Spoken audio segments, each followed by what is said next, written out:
Wow, I'm already buffering. I just blew out right off the bat. Good grief. Holy smoke. How the hell's it doing? Let's hope that don't keep going. Yeah. Pork chop, Lordy. What is that? Oh, I guess I missed some good conversation here to check out in a minute. I guess everybody saw my video. Everybody see my invention, my little mask? One with the little portholes, the flaps in them. See that in here? Yeah, I had a cigar in there earlier. Except I had it in the other hole. Anyway, gotta have a little fun, right? That's what it's all about. Just a little fun. Sometimes we gotta cut up. We gotta take things lightly. Everything's so serious these days. Dogfish is pretty tasty, says Sassafras Red. Wow. Cigar mask. Hi, Woden, says John. Johan Dunce Gypsies. Thank you. Hello. Wow. How's everybody doing today? Hey, says Shazbot 9. I'll go back up and check the messages here in a minute because I know you guys were running. I was about a minute late, I guess, getting in the room. I didn't realize that. Thought I was right on the money, but I was a little bit off.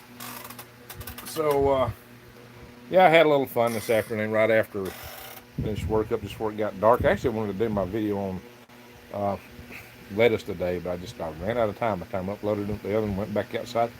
It was dark. Great accent. My accent, Joanne?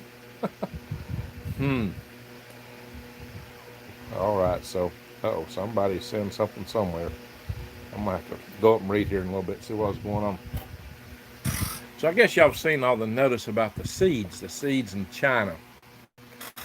If you get seeds, I wouldn't open. If you get some unsolicited package from China that says post, I wouldn't open it because it could have any kind of contamination inside. It might not just be the seeds as an invasive species. That's what everybody's talking about. How do you know it's not some plant virus that could do great harm to your crops, to the fields, or agriculture in America? It might be very contagious. It might be engineered. We don't know what's in those packages. It's just nuts that all those are coming here. Of course, the Chinese post denies. It's always not from us. It's fake. Really? Wow, that's even more reason to be concerned, right? I wouldn't open them. Think about the tobacco mosaic virus. You know, that stuff can live in soil 3 years, and it is just a natural virus. Yeah, I was smoking tobacco today, right? I sure wouldn't go around tomatoes after doing that. Yeah. See, I'm moving too much. Somebody's seasick. You know, that's one thing. I'm always moving. Hello. Sorry about that. How do I do this? Is that a problem? Wow. Well, just look at my face. Don't look at the background when I do this, right? Well. Sorry about making you seasick there. I don't like to sit still. I like to move around. It says we weren't the only country that. Yeah, they're sending to England, UK, and where else? Acre is the best medicine, says Vicky Salvage. Well, I try to give you guys a laugh this afternoon. Somebody said, "Oh, you stole that idea from somebody else." Some other group. Well, actually, I've been thinking about that for like a week. You know, the cigar, the smoking mask. So, let's see. Vicky Savage, the area has been hot for years. Left Fayetteville, unfortunately, 6 years ago. Which Fayetteville, Sassafras Red, Fayetteville, Tennessee, Fayetteville, North Carolina, Fayetteville, Arkansas. We got a lot of Fayettevilles, you know. I live just Fayetteville, Tennessee is not far from here. I live on the other side of Fort Bragg from Fayetteville, North Carolina. I was in Spring Lake, North Carolina. Arkansas. Okay, Arkansas. Anyway, yeah, a lot of, pardon me, a lot of stuff going on right now. Obviously, I got so much cigar smoke in me.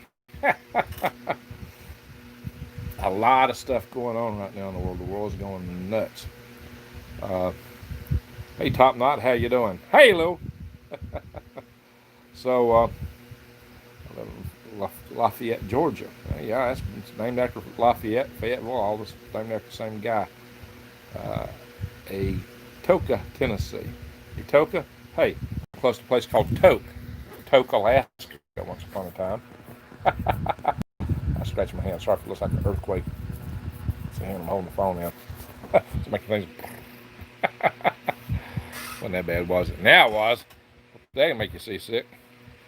Hello, Greg. Hey, beautiful souls. Hey, Mod, says Desert Rose. Desert Rose is such a sweet lady. I mean, she is really sweet. She is really sweet. I met her at LeakCon. Copperhead Road.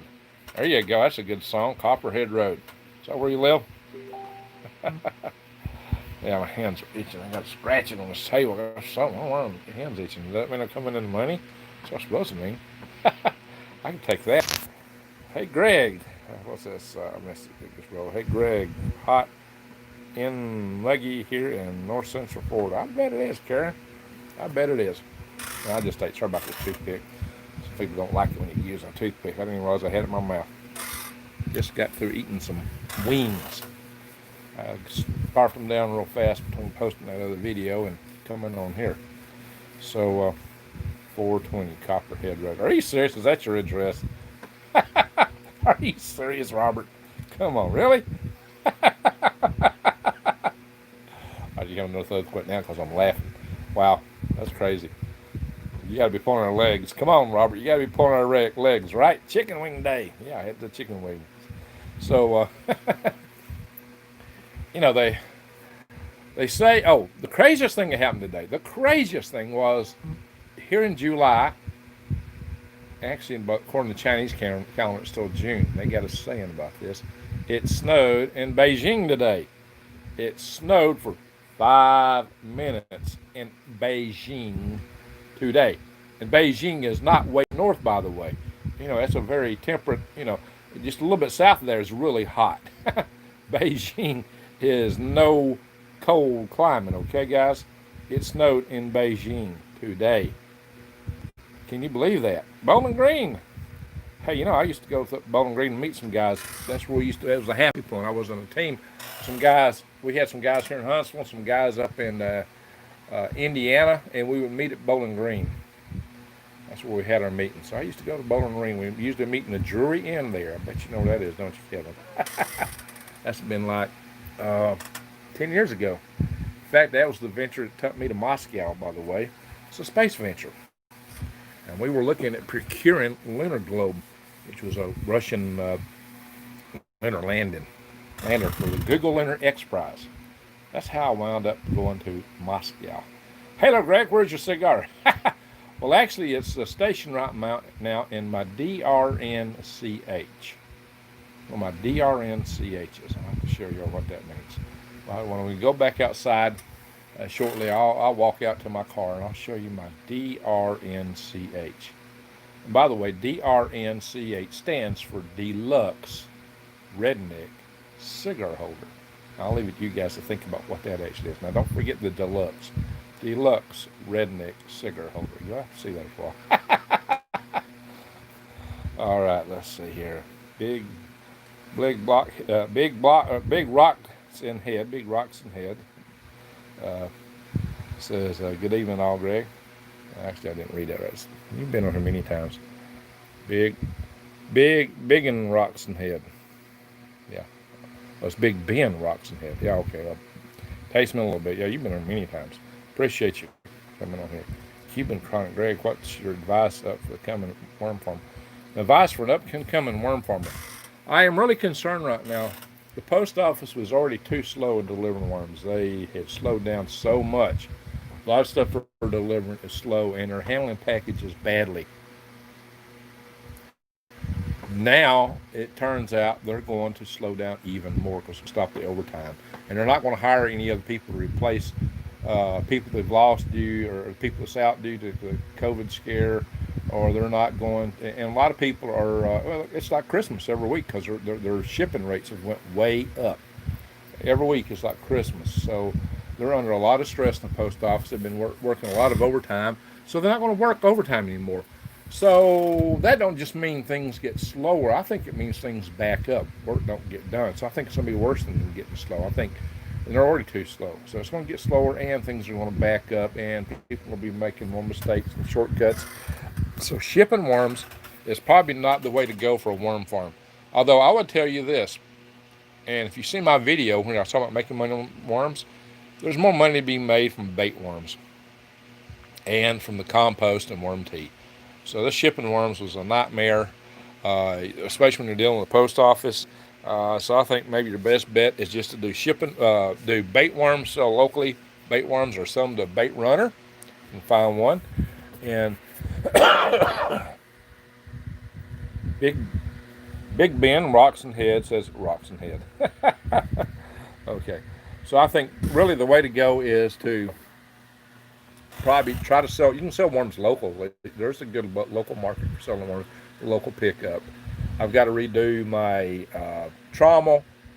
My web page needs to be rebuilt if I sell again, on the internet. Even if I don't, I need to redo my web page. But selling worms right now with the post office, if you're shipping them with the post office, is really, really dicey. Also, magazine ads. I had to run a magazine ad in Mother Earth News. I love Mother Earth News magazine, but you have to put in a magazine ad like, they run for 3 months, 2 or 3 months, and it takes 2 or 3 months for them to get it set up even before it publishes. So you got like a 6-month window that you're committed. And I screwed up and didn't call them when I shipped the worm farm down, and now I got to pay an extra $600 for adverts. And I don't really think the adverts that we're getting out of Mother Earth News was really making that many sales for me. So I found it to be very expensive, and there was no other worm farms running ads anymore. Some of them, it did it shortly and took them out because they wasn't getting business from it. I kept it going just because, Mother Earth News. but now that's cost me dearly. When you're paying over $600 just for ads that you're not even using, that hurts. I mean, that's a chunk out of the pocket. Cody Proc says, I'm watching Gunsmoke and Greg at the same time. Well, you could have watched me cigar smoking earlier, Cody, right? With my special mask. So for those that hadn't seen it, if you're coming in here a little bit later, we got 80 in here now. The mask that I use, I got it in front of me here. So I had I took a mask and I cut out some portholes in it so they would flap automatically anyway, or should have. So I put my finger through one if I hold it up here. Hang on, bear with me a minute. See that? There's one on the other side. My flap fell off the one side. Except the side I had the cigar on. For some reason that flap stayed on. You see that? The flap was meant to give extra coverage around the edges of the hole I cut. So that one come off. Of course, the cigar stained it up a bit. But this wasn't the cleanest mask in the world anyways, you can see. But hey, that's not to be taken seriously. Don't do it. There's absolutely no practical value or use for a mask that you compromise like that. And that mask was already dirty and highly used. So, yeah. Now, by the way, I gave a lot of my masks to my family, to my ex-wife and her sister and my daughter, my youngest daughter. It turns out that, my sister-in-law works in a hospital still. And, I'm not married to her sister anymore. We still refer to each other as family. Once you're in a family, they're from Kenya. Once you're in a family like that, you're always in that family. Unless you're just some hoodlum. I mean, they love me and treat me real nice. I really appreciate them all. I care for them a lot. They're good people. I need 50K worms. How much? I'm not shipping 50K worms right now. And I will go up on price because it was costing me. I was losing money. Big order like that, larger orders are harder to ship too. Right now, I'm having a hard time trusting small orders. The post office is really gotten slow with stuff. It's summertime, and they're going to slow down more. I might sell smaller orders in the fall. If you want a bigger order, you might need to come get it. I'll really have to think about this, how the post office runs on this work. John Danson Gypsy says, work it a little, Greg. You hit this. Work on it a little, Greg. You hit this. All right, what do I need to work on? Educate me. You hit this. What do I need to work on? You suggest I'm near on something. $1 a worm. There you go. That might work. Hey, Rex. Rex Bear is in the house. Where's your papers? Put your muscle on. Oh, my gosh. Here we go.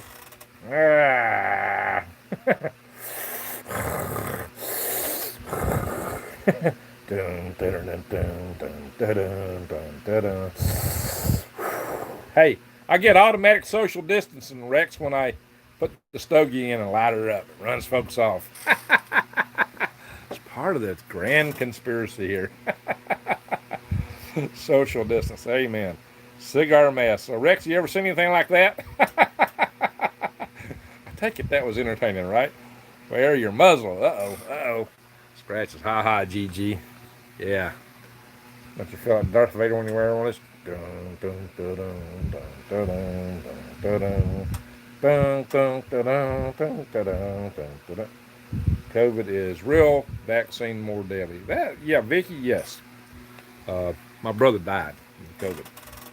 It's not a joke. It's real. Uh, Vaccine, I have no faith. Really, I shouldn't even be saying these words in here. You tricked me into saying words on it. Say on YT. All right. So scratch all that. This is a LARP session. A live action role playing. Rex is having a good time. Oh yeah. So for those of y'all that haven't seen it, I also did a video post a couple of days ago, and I demonetized it myself because I knew if I didn't, I'd get all kind of trouble with YT. But it was on your freedoms. But I was doing it with a lawyer, Mike Seibert. Mike's going to show up on some other channels soon. Mike, well, he's actually retired because, he says stuff that the Bar Association don't appreciate. Yeah, I hope it's not a death mask. Greg going to say Rex. Okay. I did. All right, Rebel Rose, that makes you a prophet, right? And Elton Butterfield. So, yeah, exactly. Rebel Rose says, told you so. There you go. Some of us are we're going to form an organization to fight for our freedoms. And, I need some of you guys to help me out with that. I am really, literally so snowed with things I got to do. Kind of like Beijing. Snow today. Snow in July in Beijing. It's actually their June for some reason. And they got some saying about snow in June like it's some great trepidation kind of thing. Oh, and by the way, the Three Gorges Dam has just survived its third storm surge. This last one, flood surge. This last one was the biggest so far, and it really pushed it. And it was at the limit. Totally normal, says Rex. Happens all the time. Yeah. So the big storm surge hit them, and I just heard that they're expecting maybe twice as much rain next month. They're expecting more rain in August. If they get more rain in August, good Lord. I mean, you got like 55 million people have had their homes flooded out already. That valley's got, 400 million people in it. I mean, good grief. They're suffering. They're suffering mightily right now. There are people going hungry. Yeah, it's rough. Pants and underwear should be optional also. That's fresh. What? Well, underwear for commando. It's what people see on the outside, right? You gotta cover up. But I don't know where that came from. That's fresh. I got to go back up and read some of these notes. I missed something. It's okay. Thing to do with my face mask. And Scratch says, "What the? I got signed out of chat. Well, I don't know. Crazy stuff going on. What's up, Craig? No way. What? Did Gates develop? Well, some people say he's involved in it. Maybe he's got some patent. You would be a perfect wizard character in the movie. Now, what movie are you recasting, huh?" Yes, I can see that. I am a wizard. Rex tells me that all the time. Just check with him. Check out the videos. I'm buffering again. Holy walking smoke mud. An American mine, Chattanooga, Tennessee. I love going to Chattanooga. Chattanooga is one of my favorite cities. Because they got the mountains where all those battles took place. The inclines have good food. It's on the Tennessee River, which runs also through Gunnersville, where I was born, and through Huntsville and Decatur.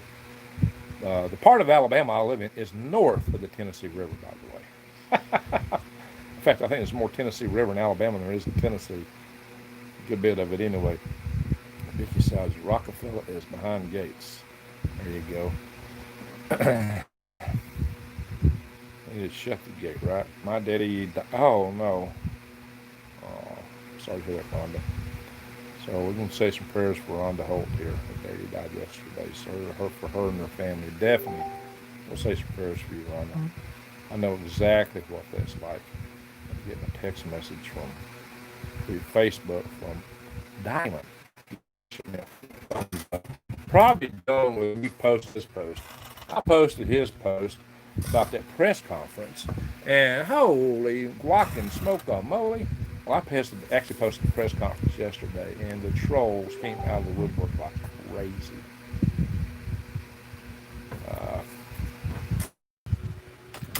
Hang on, I'm typing something out to Diamond.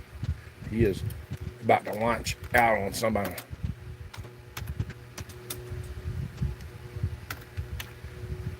Give me a second. I'm typing something to Diamond here. On my Facebook page where I posted your video. I'm trying to type with one hand. I'm hen picking because I'm holding my phone in the other hand. You know, I'm not always the best hen. Hang on. POS. I can't type. ED.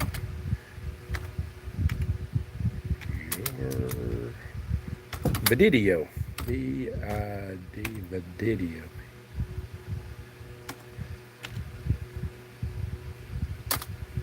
Alright. Didn't want to ignore Diamond because he's about to go take care of some business. I think he's about to go after a troll.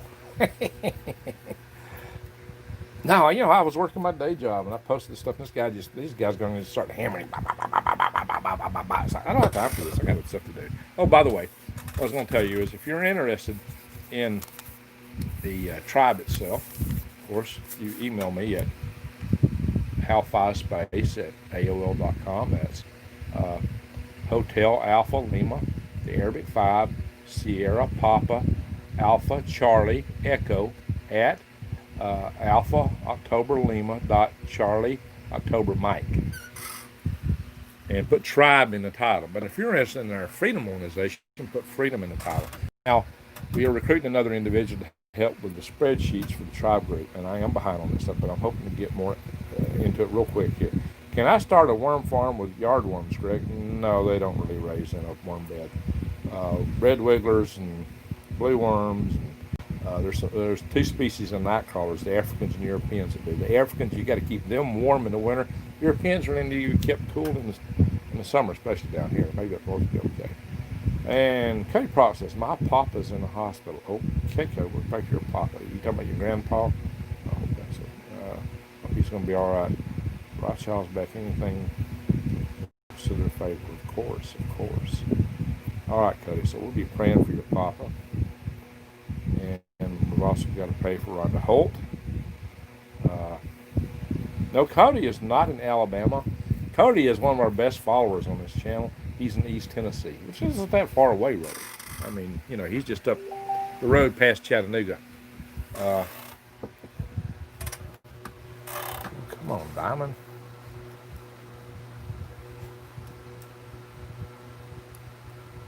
It's on my page.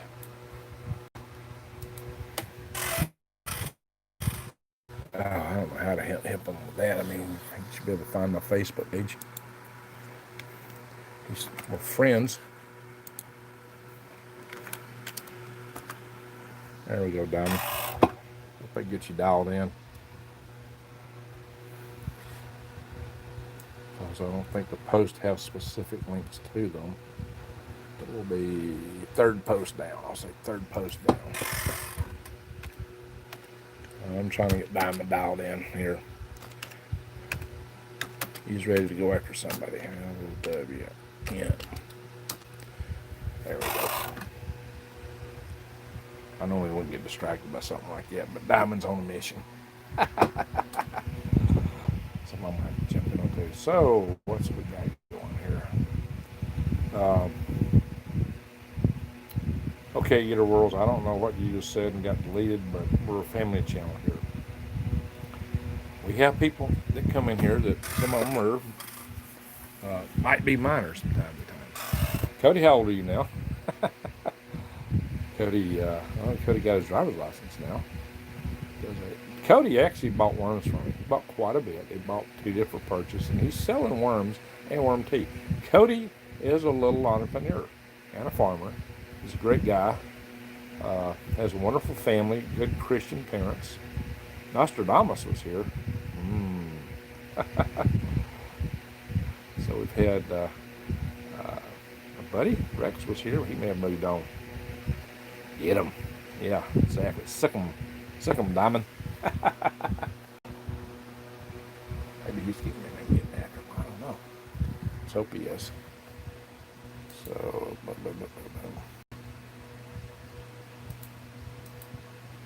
haven't seen anything posted yet. Maybe we'll find it. Not, I don't know. But, you know, they have some. How y'all like my tapestry back here? Y'all like that?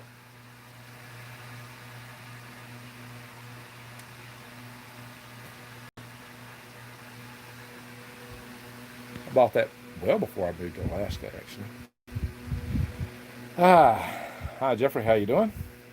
Sonia, how you doing? How you doing? Well, you're laced better than ever. Sonia, I think you like my smoking mask, right? Desert Rose, sorry I had to rinse those comments. That's okay, Desert Rose.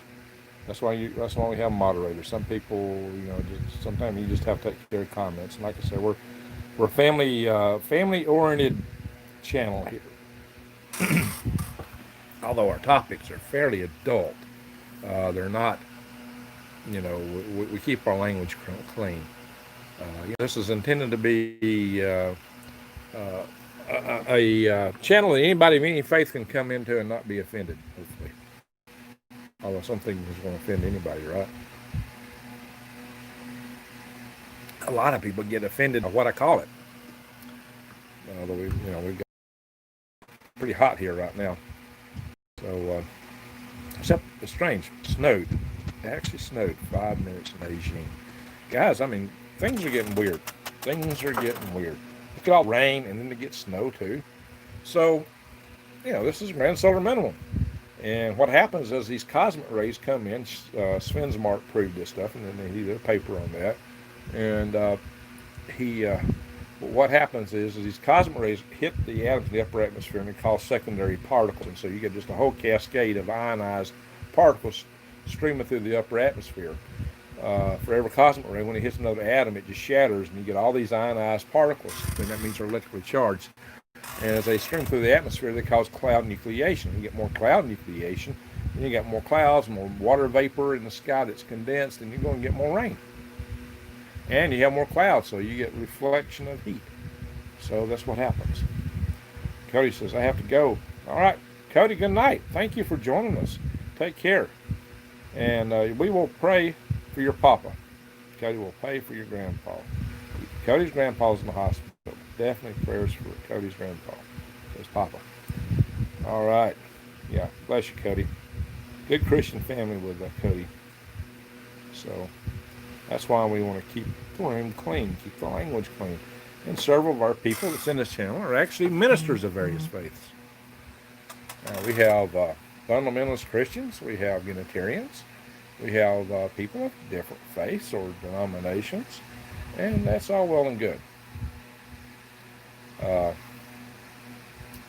We tend to be a friendly channel. One filter your breath and filter smoke too. I need 2 shields, says Scratch. Pray for Papa. Yeah, well, that will do. That will do. Absolutely. We may go outside in a little bit and listen to some katydids. They're more singing tonight, not so much the frogs, but there's some katydids outside. Maybe we'll go take a look at my DRNCH. Somebody guess what? Ray, do you think the sun is burning up? Well, it always burns up just a little bit every second because it's fusing hydrogen and the helium, if you believe the classic model. Some people think it's electric, but that means something's burning all the time. And in some fashion, not the chemical fire fashion. Pray for Pop. We'll do that. More work, says Scratch. Froggians. Yes, Scratch is Mr. Kermit. Scratch wants me to go outside. I'm not sure we won't hear a lot of frogs tonight. There may be a few. Let me finish my coffee. It's getting cool on me.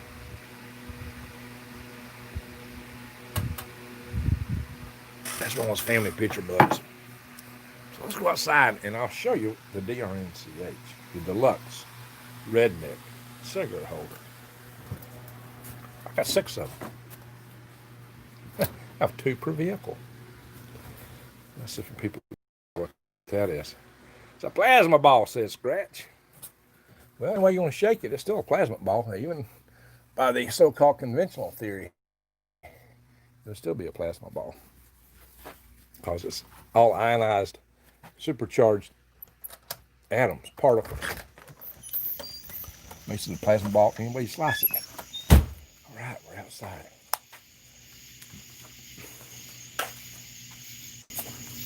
God, they might sing tomorrow night. They might sing later tonight. Right now, they're not singing. Probably they just got a good rain. I don't know.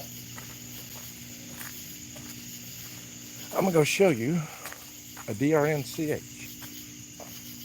A deluxe. Don't forget the deluxe now. Deluxe redneck cigar holder. A DRNCH. You'll see what happened to my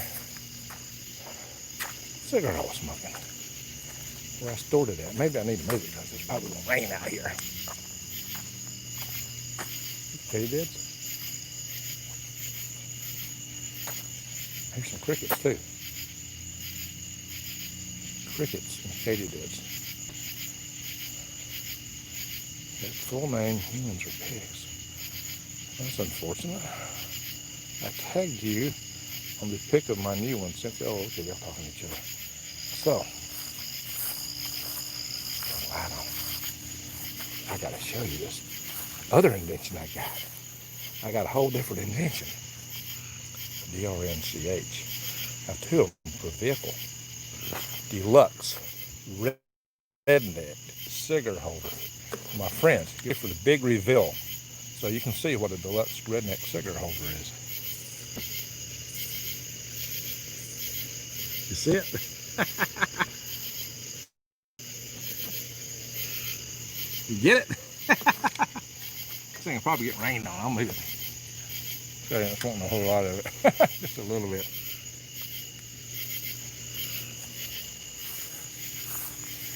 I don't think I'll be smoking in this shirt. I don't want to sit down and get ashes over it, burn holes in it. They're not, this is not the same shirt I was wearing earlier, even though they're both yellow.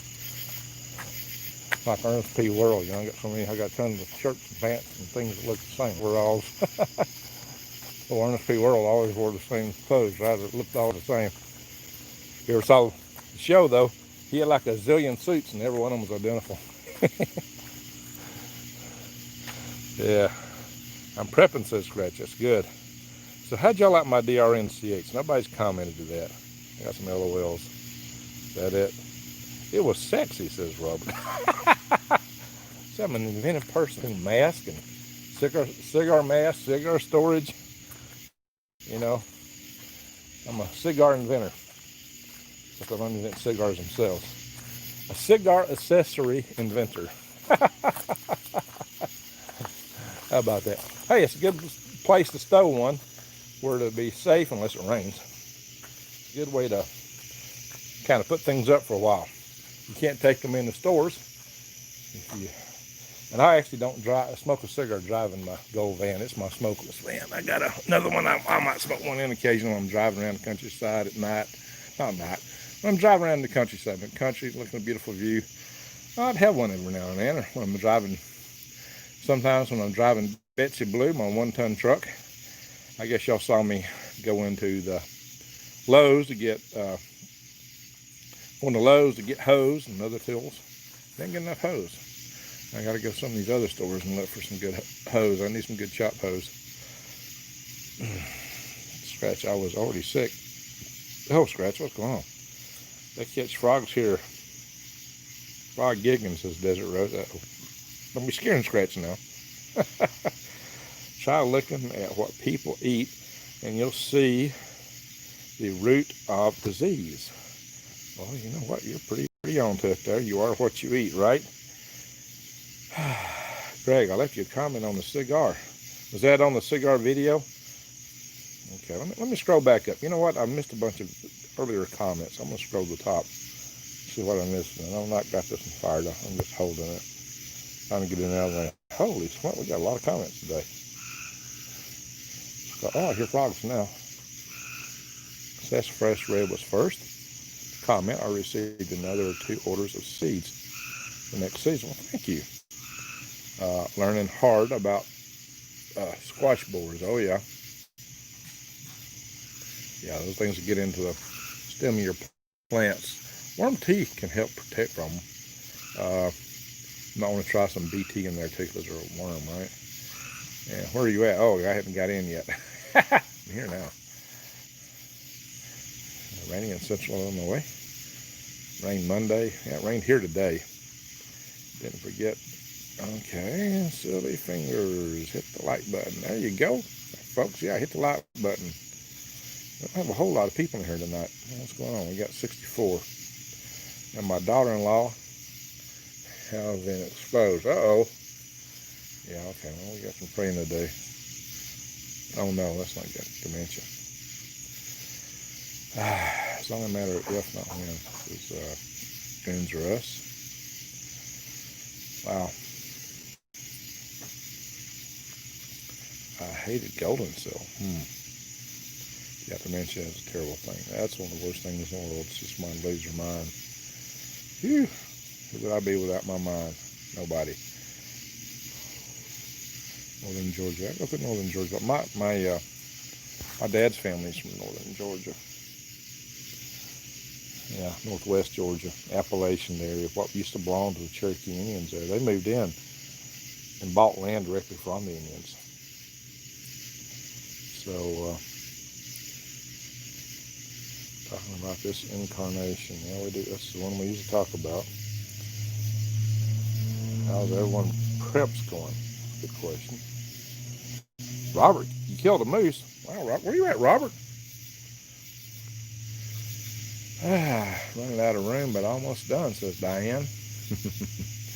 There you go. You know, you can only. Hey, I got stuff in boxes outside. I mean, I had to take some stuff out of the house. I got a problem I got to deal with. Silent Woden. Was that before I came in? How does it taste? Yeah, I've ate moose. I lived in Alaska. Moose balls and sketty. That's something you never forget. Yeah, it was lean. Lean meat. And you got to add grease to it to cook it. Pretty lean. The frogs are singing now. Now we come back here. They're saying hello. Norseman. Yes. Seth Donmanus. I don't know if I said that right. 777 says Norseman. I've got lots of Nordic blood. Indeed. And Morton says hi. Diane. Yeah, I'm going back to the old notes here because I was busy talking running my gums. York Yonkers says Doug. Piney Point Beaver Lake. 20 acres undeveloped. Vicky. Oh, well, Vicky, yeah. Not good tribal land. Copperhead Road. Yeah. So, Robert, we got to figure out, do you really live at 420 Copperhead Road? I think I'm kind of caught up now. Let me come in at the end. I'm just trying to get what I missed in the beginning. I know I'd still talk through some of the comments. Now, let me scroll back down and see what y'all been saying since I scrolled up. Wow, a lot of comments here, but I can hit the bottom. I think take me all the way down. There we go. Have you eaten monkey? Not I. No, I haven't. I find that so soothing in the middle of the week when I'm outside. Well, thank you, Sonia. Well, that's part of it. So I made you laugh earlier. I can get you relaxed, right? Aphids and spider mites at a number on my garden. You know what? That's what worm tea's good for. And this Tribal 444, Greg, I need some worms. You need some raw honey. You got some honey to ring here? I got a guy's got some bees here. I'm getting a little bit from him, but I'll never refuse. 444, where are you located? Fine, pay me invisible. Let me know ahead of time. Food crop, eat it all winter. Oh yeah, squash lasts. Winter squash lasts a long time. Summer squash don't. Okay, did you get your China seeds in the mail? No, I didn't get any. What I've told y'all in my video is you need to not open them or burn them. Because who knows what those things are contaminated with. Some people worry about them being an invasive species. I'm more worried about what they're contaminated with. I'm scrolling back up a little bit here. Let's see what I missed in the last little bit. Oh, peppermint soap will clear up the worms. Know thyself says, hello everyone. I think you just come in the room. Corona is a diversion, says Bernick Visser. Lessons from the Netherlands. Is that Netherlands, like way out, or Netherlands? Netherlands. Yeah, pray for your brother, pray for your friends, pray for the President of America. Yep, that sounds good. It's Robert. So Robert, you still hadn't told me, do you really live? All right, Eater Worlds. Looks like everything you're saying is getting deleted. Come on, guy. You know, the mods will kick you out of the room if you don't have anything nice to say. So, let's go back down to the bottom again here. It's better than eating chicken. What's better than eating chicken, Joanne? Oh, frog.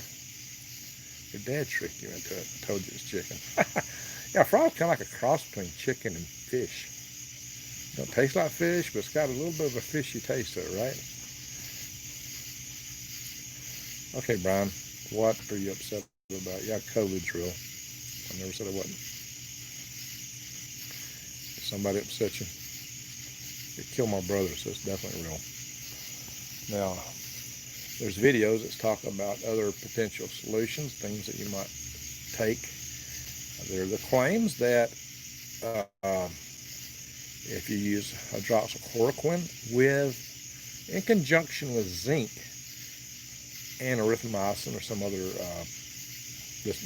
I'm not giving you medical advice. I'm not a doctor. I'm not prescribing anything. I'm just telling you what some people are claiming. If you use them with some kind of antibiotic, that they claim that the hydroxychloroquine offers a way for the zinc to get in the cell. It opens the cell where the zinc can get in it, and the zinc itself inhibits the virus from replicating. And we know a lot of metals have catalytic effects, like silver and copper kill microbes. That's a given. So I can see where a metal like that could do that. I'm not saying it will do it or does do it. I'm not prescribing. But, you know, hey, it's interesting. I definitely say check it out.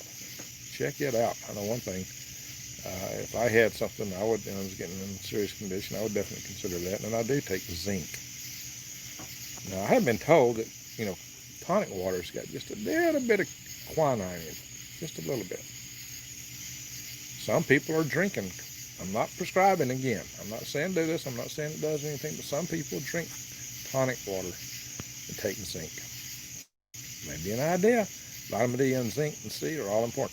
Just remember, if you take vitamin D, the best vitamin D comes from the sun, getting outside. No good reason to garden. If you take vitamin D, especially if you take it capsule, take vitamin K2. That keeps you from getting sludge buildup, because vitamin D tends to demineralize your bones. It gets in your bloodstream. It can cause a sludge buildup, kind of like a plaque or hardening of the arteries. You don't want that. So take vitamin K2. You can't find vitamin K2 in a grocery store, your regular drug stores, but you can almost always find it in a vitamin shop. Yeah, D3, K2. Tonic water is very healthy. Well, they claim it can have adverse effects, but it's so mild. Even higher doses chronic. Well, I'm not going to talk about what's going to be good or not, because we don't have a freedom of speech, really. Quinine water stronger.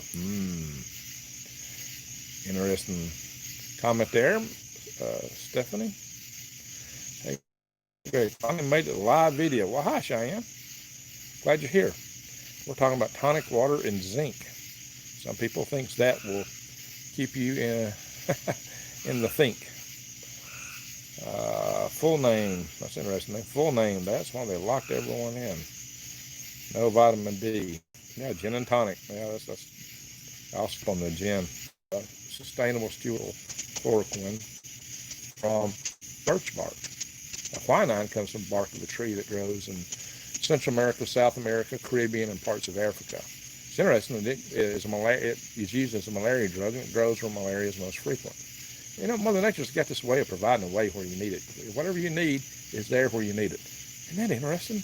Isn't that interesting? It tells you something about the greater creator, right? He's trying to take care of us. He, she. It's kind of hard to refer to something bigger in the universe with human, earth, animal terminology of being male or female, right?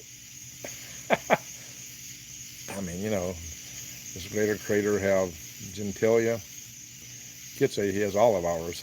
He, she, whatever. So there you go. How do you refer to something that's saying he or she? It don't make sense to me for something that's the greater creator, for a spirit that's the creator of all things. But maybe it does. Maybe I'm just mistaken. No mistake, though, inhaling aerosols of a highly infectious virus will eventually result in people being sick. Well, no kidding. You also got to consider viral load. You got more danger when you get a whole bunch. The greater creator. That's the way I refer to God. There may be gods with little g's, and we might get confused sometimes into what's the big G and what's the little g. So I just kind of cut through it and refer to the greater creator. I figure the greater creator, when I say greater creator, it's the creator of all that is. And that's who I pray to. The greater creator, the creator of all that is. Sleep well, Sassafras. Sassafras, you going to bed? All right, have a good night, Sassafras Red. Sugar will cut the acidity of tomatoes. Interesting. Yes, baking soda would too, but that would be kind of weird. I don't know. Does sugar do that? I hadn't thought of sugar as being a base, but maybe it is. I think Sonny's been trying to intermittently fast. There's one way you can intermittently fast each day, and it's by eating all your meals within an 8-hour period. Choose an 8-hour period, have your lunch and your dinner, the boundaries of it, and then all the rest of the time you fast. That's one way to intermittent fast. Has no name. What has no name? That was kind of the theme of all the spaghetti westerns, that the main character was a no-name person. That was one of their big themes. So, day 6, says Deborah. Day 6 of what? Yeah, I like those old spaghetti westerns. Yeah, it has some good music, right?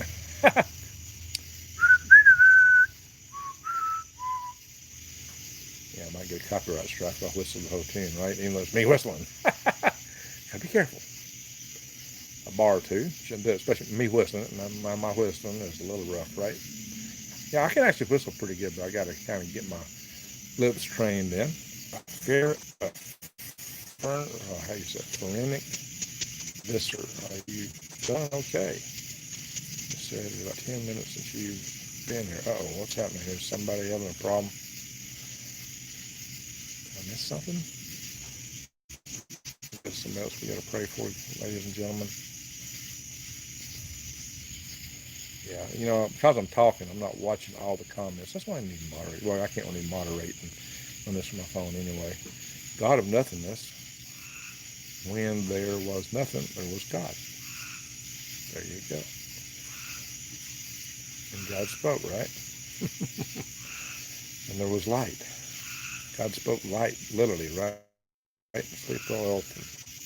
Now I got some folks leaving us now. Frogs are singing again.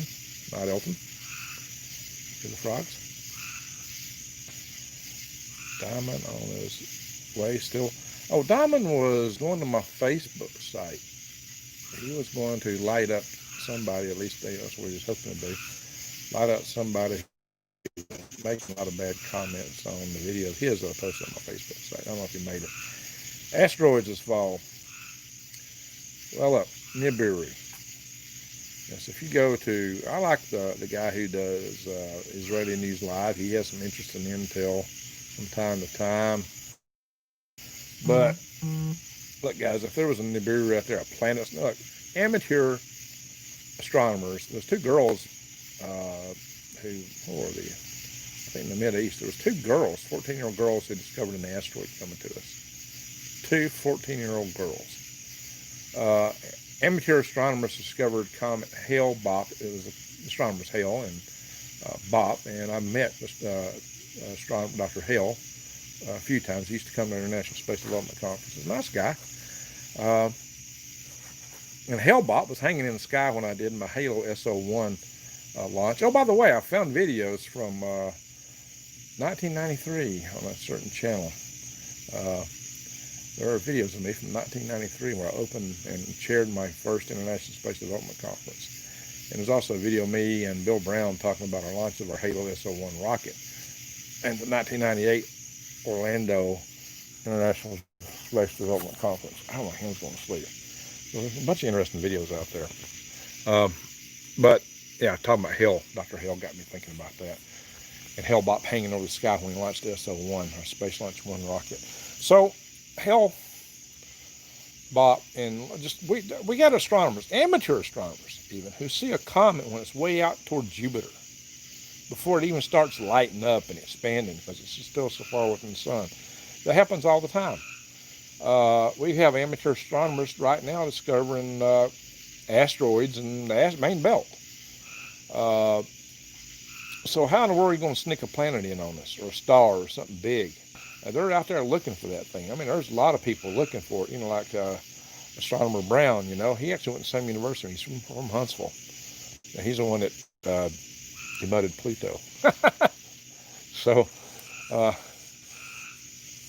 these astronomers are looking. Yeah, and there's still some things being discovered right now. So all the observatories are not shut down, contrary to popular belief. I think 100 of them shut down, but there's still observatories up and running. So I don't, you know, if you go back to the internet, if you look way back through articles, people were predicting that Nibiru was going to swing around from behind the sun. Yeah, it's always sneaking up around behind the sun. Never mind that to always be on the other side of the sun, you'd have to be in Earth orbit, the Earth's orbit around the sun, for anything to always be on the other side of the sun. As Earth goes around, you would eventually see what's on the other side somewhere during the course of the year. So something coming in from outside the solar system can't be perpetually behind the sun. But, you know, the Nibiru advocates are always saying, well, it's just behind the sun, and it's going to swing around just any second now and smack us. And they always show lens flares photographs. I've been doing this for 20 years. There it is, it's coming right now. And Nibiru is a planet that since back in the 1990s was about to smack into Earth any second, for over 20 years now. So, you know, that gets a little bit old. They're crying wolf too much. I'm going to tell you that, you know, something that big coming in on us, amateurs would find it. And even if you didn't believe the professionals would find it, the amateurs would find it. And it's supposed to come with like a star, red dwarf star, and planets, and asteroids, and all this stuff sweeping in. Somebody would find that stuff. And if there's a bunch of asteroids coming to us that way, somebody would find it. Now, I won't say that we don't have maybe a little bit increase in flux density of asteroids from perturbations of orbits. That might be, or maybe we're discovering more. But yeah, we're definitely are seeing a fair number. We're always at risk to get hit by an asteroid at any time. The risk in any given time is low, but the risk that we will get hit by something big is certain over a period of time, long period of time. So that's one of the reasons we need to prepare as a civilization and move out in space. We don't have all our eggs in one basket. Now, one could be about to plow in the atmosphere right this very second, and you know, you wouldn't see it coming. It would just be a flash and be gone. And that's how fast those things are. If it's an asteroid, they're coming in like, you know, 40,000 miles an hour, at least 25,000, depending on how far they're coming out from the solar system. You know, if they're a near Earth asteroid, and that might be like more like 25,000 miles an hour. If it's coming in from outside, if you got a comet coming in from outside the solar system, you'd be coming in around 70,000 miles an hour. That is really fast, really, really fast. So Terrell still sees Nibiru reports. Yeah. You hear this all the time. So our good buddy Ben, what's his name? Ben with Israeli News Live. He's got somebody who was in the Pentagon, was a soldier, retired. You know, that was a source. His source, I saw him the other day on there, and I was somewhat less than impressed. Hey, look, go to my channel. I get generals on my channel. I got General Ken Krosniak on my channel. Actual generals, not somebody that knows somebody that knows somebody. I have had, you know, people from the CIA on my channel, FBI. You know, I can get these guys on my channel.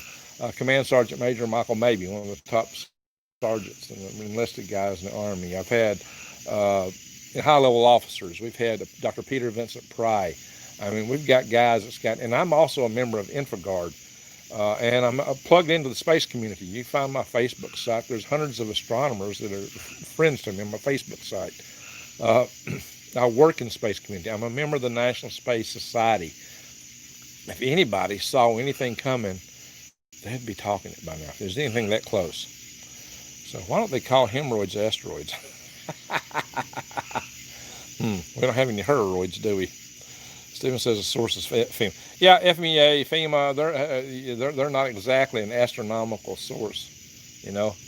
There's your telescopes. Yeah, Stephen Ben Noon, I believe is his name is. Stephen Ben Noon. Yeah, thank you for reminding me. I don't think his contact's that good, to be honest.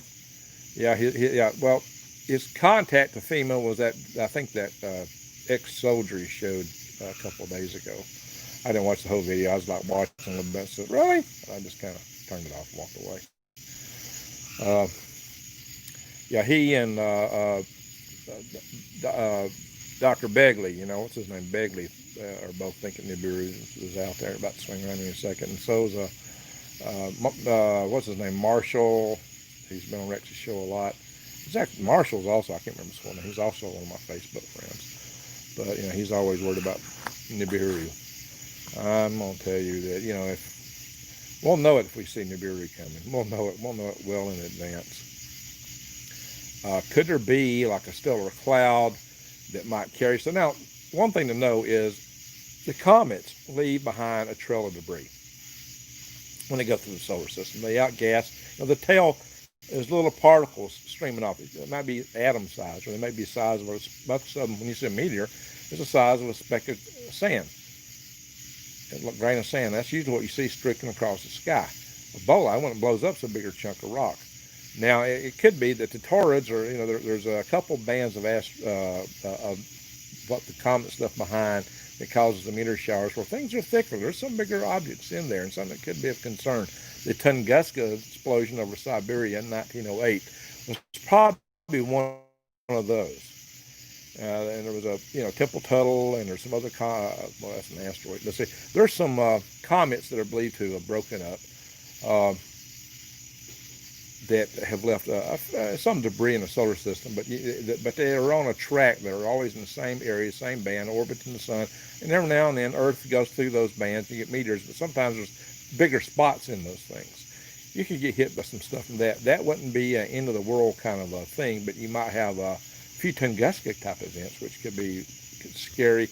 It could, in this day and age, provoke a launch. That's a scary thing. You know, if you ever saw the movie Dr. Strangelove, in Dr. Strangelove, what they found out was that the Russians supposedly had the ultimate dead man switch. They had a system rigged up to a 60 or was 100 megaton cobalt salted bomb. It was like their Sarbama that would have ended the world, called the Doomsday device. Yeah, actually 50 megaton would do it. I think the actual device was 30. Well, they actually engineered and designed this thing. They put out so much radiation that life on Earth was believed it wouldn't be able to survive it. An alternative to that would be if you just had a system that launched everything you had. So that was the premise of the movie Dr. Strangelove. Of course, Dr. Strangelove said, one of the problems with our system like that is blackmail. So what's the purpose if you don't tell people you got it? Well, the crazy thing is, that's exactly what happened. You know, so you should use something like a blackmail as a deterrent from the other side from attacking you, right? Well, the Russians actually had it and didn't tell us. For real. They had a system, and I've heard recently that system is actually still in operation. We thought when the wall fell, when we found out about it, that they shut it down. Well, some people say it's in operation right now. They have a dead man switch that, here's the conditions. If there's an EMP or something, which you can get from a Tunguska type event, if all the communications to this device gets knocked out,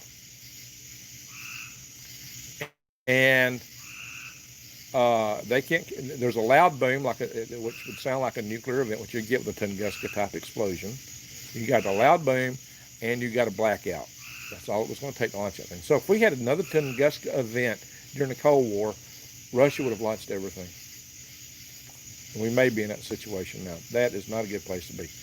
Russia's testing new hypersonics and nuclear drone sub. You know, I have put that on some of my older videos. When I did one way back, and I said would consider a first strike. Yeah, they have the Sarbama in the submarine. Sarbama is a 100 megaton bomb. It's believed it could kick up a tsunami thousands of feet high. One of these is said by some to be capable of taking out an entire coastal line of the country. Like if you hit it off the east coast of the United States, everything up to the Appalachian Mountains. That means all your eastern seaboard cities, New York, Washington, Philadelphia, Boston, Richmond, Charleston, all the way down, gone, bye-bye. Orlando, bye-bye. If you're in Florida, bye-bye. You put one in the Gulf of Mexico, New Orleans, even Memphis might take it. You know, as far inland as Memphis is. How far would it go? The wave go? I don't know.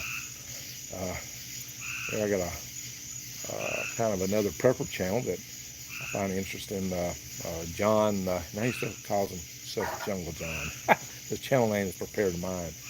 Yeah, he bugged out from Northern California and he went down to the swamps. I think he's in southeast Texas now. Because I know he's in almost tropical area because the lava grows wild there. And he had storms when Hannah went through, so that pretty much pins him in the South Texas somewhere. I mean, rural South Texas.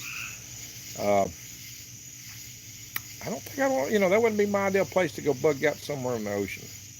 You know, I'd want to be at least 500 foot above sea level. I am where I'm at now, about 832 feet above sea level, which I think is enough. Diamond sounds like he's trying to be in. Oh, well, if Diamond's in there, all you got to do is come in. Maybe I'm talking, maybe he's already in there. I didn't see him. Diamond comes in, we'll see him. Now, he might have commented on my Facebook site. I don't know. Diamond's welcome in here at any time. Like I said, I just posted one of his videos on my Facebook site, which I do that from time to time. He puts out a lot of good stuff. So, Spec GSM, yes. Hello, Diamond. Did I miss him? Diamond, are you here? Diamond sounds like he's somebody says hello, Diamond. He may be in here. I don't see him in the comments though. He might have come in under another name. Just snuck in on me. Now anybody can join this chat session. All you got to do is just log on the video, right? Fear porn sells. Hey, I'm not trying to sell fear porn now. That's why I'm telling you to. Don't worry about Nibiru yet. Now, if we see something, hey, I'll tell you. You know, I do track this, you know, there's a JPL website, and you can find a lot of it listed on spaceweather.com. It can give you a little bit of a heads up about things coming up with space weather, about asteroids coming, things we know. But there's always something that, well, you just discovered as it whizzes past. So we're trying to do some research and find more and more of these things. That's why we've got to have the astronomy thing going. And what I always tell you guys, I always say never panic. Like I said, there's another channel out there who tells his followers, I will tell you when to panic. Not me. Panicking is crazy. It's stupid. You need to have your own strength, your own self-reserve. You need to be prepped well enough and have a good frame of mind and be centered enough spiritually and physically and prep-wise so that you're never going to panic. Because when you panic, you lose your mind. When you lose your mind, you lose your head, maybe literally. You can't think right. You have accidents. You can't even fight right. You want to fight? Well, don't get scared. No. Be calm. Be calm. Yeah, I have faced some really dangerous situations. A bunch of people about to jump me, and I was just calm as a cucumber. That unnerved them. That really unnerved them. You know, it's like this. Well, if they're going to jump you, they're going to jump you. At that point, being scared ain't going to help you at all. You just need to be ready. Deal with it as it comes. You know? Somebody says, right, Rex. Rex back? Are people sneaking in on me? Anyway, so spiritual preparedness is essential. You're right. You know, get right with the greater creator, for Pete's sake. You know, and think about this. Even the gods of Samaria, Anunnaki, Enlil, when he put the flood upon us, was worried about what would the greater creator think. That's the only reference in all Sumerian writings, the greater creator. This means those gods were gods with little g's. Now, Odin, in the understanding of the Norse and the Germans, Germanic peoples, was the Allfather, creator of mankind. But Odin also was a mortal god. It's almost as if Odin starts as human. Some say he reincarnates into old men. That he reincarnates, but he cannot wake into a person until they're old. It's too much power for a young man to have. Think about that. We're talking gods with little g's now. So, you know, some people say, you know, I think we all have divinity, and it's how we develop it, what we do with it. We all have a spark in us. You know, we all have the spirit within us. The temple of God is within you, right? I'm walking around because scooters are starting to get to me. The temple of God is within you. The spark of God is within you. How do you find God? It comes from your heart. You know, when you feel that love, that sense in your heart, you know, the seed of your soul. Copper pipes and 5-gallon bucket with charcoal and crystal water inside Kim Buster's above your home. I'm feeling a little moisture, but yeah, it's kind of, I'm having a little light rain here. Wish I'd get some of that Beijing snow right now and cool things down a little bit. That'd be really nice. Some summer snow here in North Alabama. That's what I'm trying to. It was lightning a minute ago. Now it's going to turn until it quit.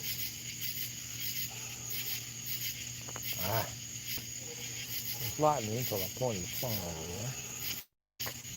Yeah, we're getting a little, just a little light rain where I'm at here. Clouds up there. Can't see any stars. Can't see no comets. The temple of God, the temple, and even in the Bible, God is within you. So that's when you're supposed to take care of yourself, right? Beijing snow data today. Snowed in Beijing today in 5 minutes. And of course the CCP denied it, but there's a video of it. CCP said, oh, it's just graupel. But you know, I saw the video, it looked like snow to me. The guy saw it, it was video and said it was snow. He said it was so. Snow in Beijing in July, our July, their June. That's strange. So used to have copper, but MP fry copper easily. Oh yeah, you can, if it's a conductor, you can fry any metal that's a conductor. Copper's a good conductor. It's starting to rain on me out here. I'm going to have to go in a little bit. I ain't Glenn, why you're asking precisely, says Brian. Doug just showed up there, Glenn. Or just knowed there. Yeah. Vicky, well, plastics work as well. So what are you looking for plastics to do?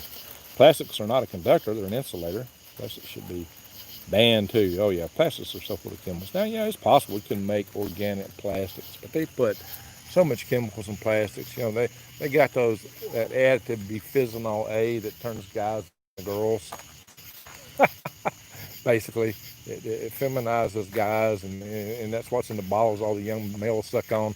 So, you know, you don't get as many manly men as you probably used to because, and testosterone is dropping, sperm count is dropping. So it may be a population control technique. It may also be a technique to keep men from being men who would not be so easily dominated by the powers that be. They want to pacify our world. So maybe that's why we have all that bisphenol A. So they come up with substitutes for bisphenol A, and you got stuff so that don't have bisphenol A. Now here the additive they replaced it with is worse than the bisphenol A was. Oh, some light again. Bisphenol A. Yeah, there's all kind of gender bender chemicals and additives in our food and the products that we use every day, and the paper that thermal receipts that print out from the cash registers, from the ATM machines, from the liners and cans have bisphenol A. It's a tragedy. Water bottles, the smaller bottles, they bottle that water when the water's hot. When the plastic's hot. That plastic's just been molded, it's still hot, and they pour that water in there. So that's why that small bottles, that stuff tastes like plastic or water. I mean, you're drinking a lot of plastic chemicals when you drink that water. And people think they're getting better water in those small bottles. If you want to buy bottled water, buy the gallon jugs, because the volume of the water is compared to the area of the jug is a lower value. It's a little different kind of plastic, and so you won't taste that plastic near as much. You're not going to get near the chemical load if you use gallon jugs, nowhere near the chemical load. So if you need bottled water, buy the gallon jugs, I would say, for spring water. That'd be my advice on that. I'm interested in what plastic can be used to transmit power. Plastic burns, melts. Transmit power. You can make windmill blades out of plastic. You can catch the wind and transfer it to rotational power in your generator. You know, how does an EMP pulse work? Good question. A nuclear device puts out gamma rays, kind of like cosmic rays. We talked about cosmic rays earlier. So gamma rays are more in the EM field. They're very extremely highly energetic. Extreme high energetic gamma rays are. And what happens, they hit the upper atmosphere and they knock electrons off the atoms. And they cascade. You get a cascade of electrons getting knocked off the atom after. It's like a chain reaction. So it hits a whole lot of atoms, one gamma ray. And it creates a whole cascading chain of these.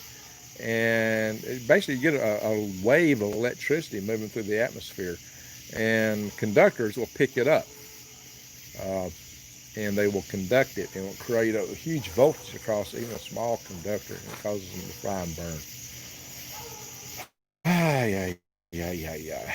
Lithium power walls blocks very effectively for Tron batteries. Now the lithium power wall, that's uses a new cell that Elon Musk come up with. It's bigger than 18650. 18650 is a good size lithium-ion cell size. Those things can now carry like 3.2 amp hours, I believe, in them. What happens is you've got in a battery you have an anode and a cathode. That's your negative and positive terminals. In a lithium-ion battery, they're sheets, and you roll them in together. They're just spiral rolled up, kind of like in a capacitor. And they have a separator between them so they don't touch and discharge. You go short between them because you got a positive plate and a negative plate. Well, they're rolled up in a coil, and like a jelly roll, cinnamon roll, except they're the length of the battery, and they're very thin. But they have that separator membrane between them. When you overcharge or over discharge a lithium-ion battery, you get something called dendrites that form in them. The dendrites are little crystals that form inside the battery from the battery solution, and they can penetrate that separator. When they penetrate that separator, they're creating a shortage. The short between the positive and the negative conducts a lot of electricity. When that electricity discharges rapidly through that battery, it goes into a heat phase. It's called thermal runaway. The thermal runaway can ignite the battery. The electrolyte is flammable, and there's enough oxidizer in the cathode of a lithium-ion battery to combust 15% of the electrolyte therein. So what it becomes is a blowtorch, a rocket motor. If you let any outside air, it will set on fire. And they can go bad just sitting on a shelf, even a good one. You can't really screen for some of these defects they could have inside them that would cause that. So lithium-ion batteries are somewhat risky. You might remember the little hoverboard incidents where a bunch of hoverboards that were catching fire. And it's probably because they had bad charge-discharge controllers on them. I mean, they have to have electronics to monitor the charging and discharging of those cells. That's why you get a little computer board or chip to go with them, because that has to be monitored. You can't overcharge or over-discharge lithium-ion batteries. And if you do, and inadvertently do, you can have a severe problem. So when you have tons and tons of those cells, you're just multiplying the odds that will occur. Now, any one cell that happened to is very, very remote. But when you get a whole lot of them together, you are acquiring extra risk. You may have heard inventor Lee Wilbarger talk against lithium-ion batteries, and that's the reason why. He never told you about the dendrites and the charging and over discharging, as far as I know, and maybe he has. But this is one of the things I write review item discrepancies on when I review space systems. When they have those lithium-ion batteries, I'm all concerned about the control measures they have for thermal runaway. And quite often they're very inadequate. And a lot of people really don't understand the risk associated with them or how to control it. So that's one of the things that I write about when I write review item discrepancies, called RIDs, against avionics systems that fly and rockets when they use lithium-ion batteries, be the payloads or be the power systems of the rocket itself.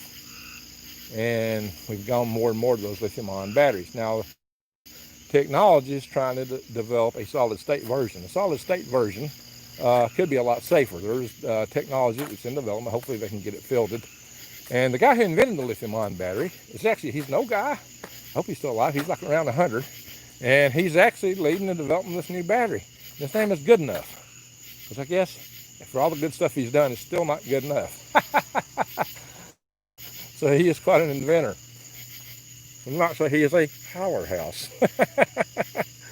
So you just better get electrical engineering out of Green Greg's today, the worm farmer. Should be a Galactic Greg's topic, right? Maybe I need to do some live chats for my Galactic Greg's channel and just talk space stuff. We've been talking about space stuff, most of even comets and Nibiru and batteries. But you got the right guy. Now, what other product can go wrong with a lithium-ion battery? Who can tell you about space systems? Who can talk about the asteroids? So you got prepper channels that don't understand astrodynamics. Oh, I saw some light in the end. Who can't tell you how orbits work, who don't understand why I wouldn't be expecting the planet Nibiru to slide around from the other side of the sun in any second. I'm not worried so much about the so-called FEMA source threats. Who's FEMA? I mean, for Pete's sake, yeah, they're an emergency management association. But, you know, if this were coming, there are people in the astronomical community, astronomers, who would know it. There are astronomers who'd be seeing it. And even amateur astronomers. Now, you might keep the ones who work for the governments quiet, but, you know, a lot of them are working, most astronomers work for universities. Most of your professional astronomers. Some of them work for NASA and other agencies, but a lot of them are just working for universities. And then you've got some amateur astronomers, and some of them have very powerful telescopes. But amateur astronomers make a lot of you and me. That's what it's like you and me, guys. Depends on what frequency's been used, Paul. So I'm messing with frequencies now. Okay. You always deliver, says Desiree Rose. Well, thank you. Hey, you know, and there's so many channels that talk about, oh, I got a source in the Pentagon. I'll bring you a general and put him on the channel, right? Yeah, Ken Krosnick, he's a good friend of mine from way back. In fact, he actually commented on that Facebook post I'm talking about. Ken Krosnick. So I got friends who are generals. I got friends who are part of the EMP commission that did the studies. I don't have to talk to somebody that knows somebody. I know the people. I know them directly. You know, I'm not getting you second, third-hand sources, and I bring them to you straight on the channel. You know, Rex had Dr. Peter Prong. I brought him to Rex. I think Rex actually did a better interview than I did, which kind of surprised me. But Rex just doesn't talk, and they went into some other subjects. I'll get Peter Prong back on the channel again. I'm there all smug going, yeah, I'm an electrical engineer, and I work power grid defense. Y'all have the best interview. Yeah, Rex actually beat me in terms of, I guess, some of the subject matter covered. So I'll have to do better next time, right? Yeah, Rex did a good job with Dr. Pry. He really did. Rex is good. Rex is good.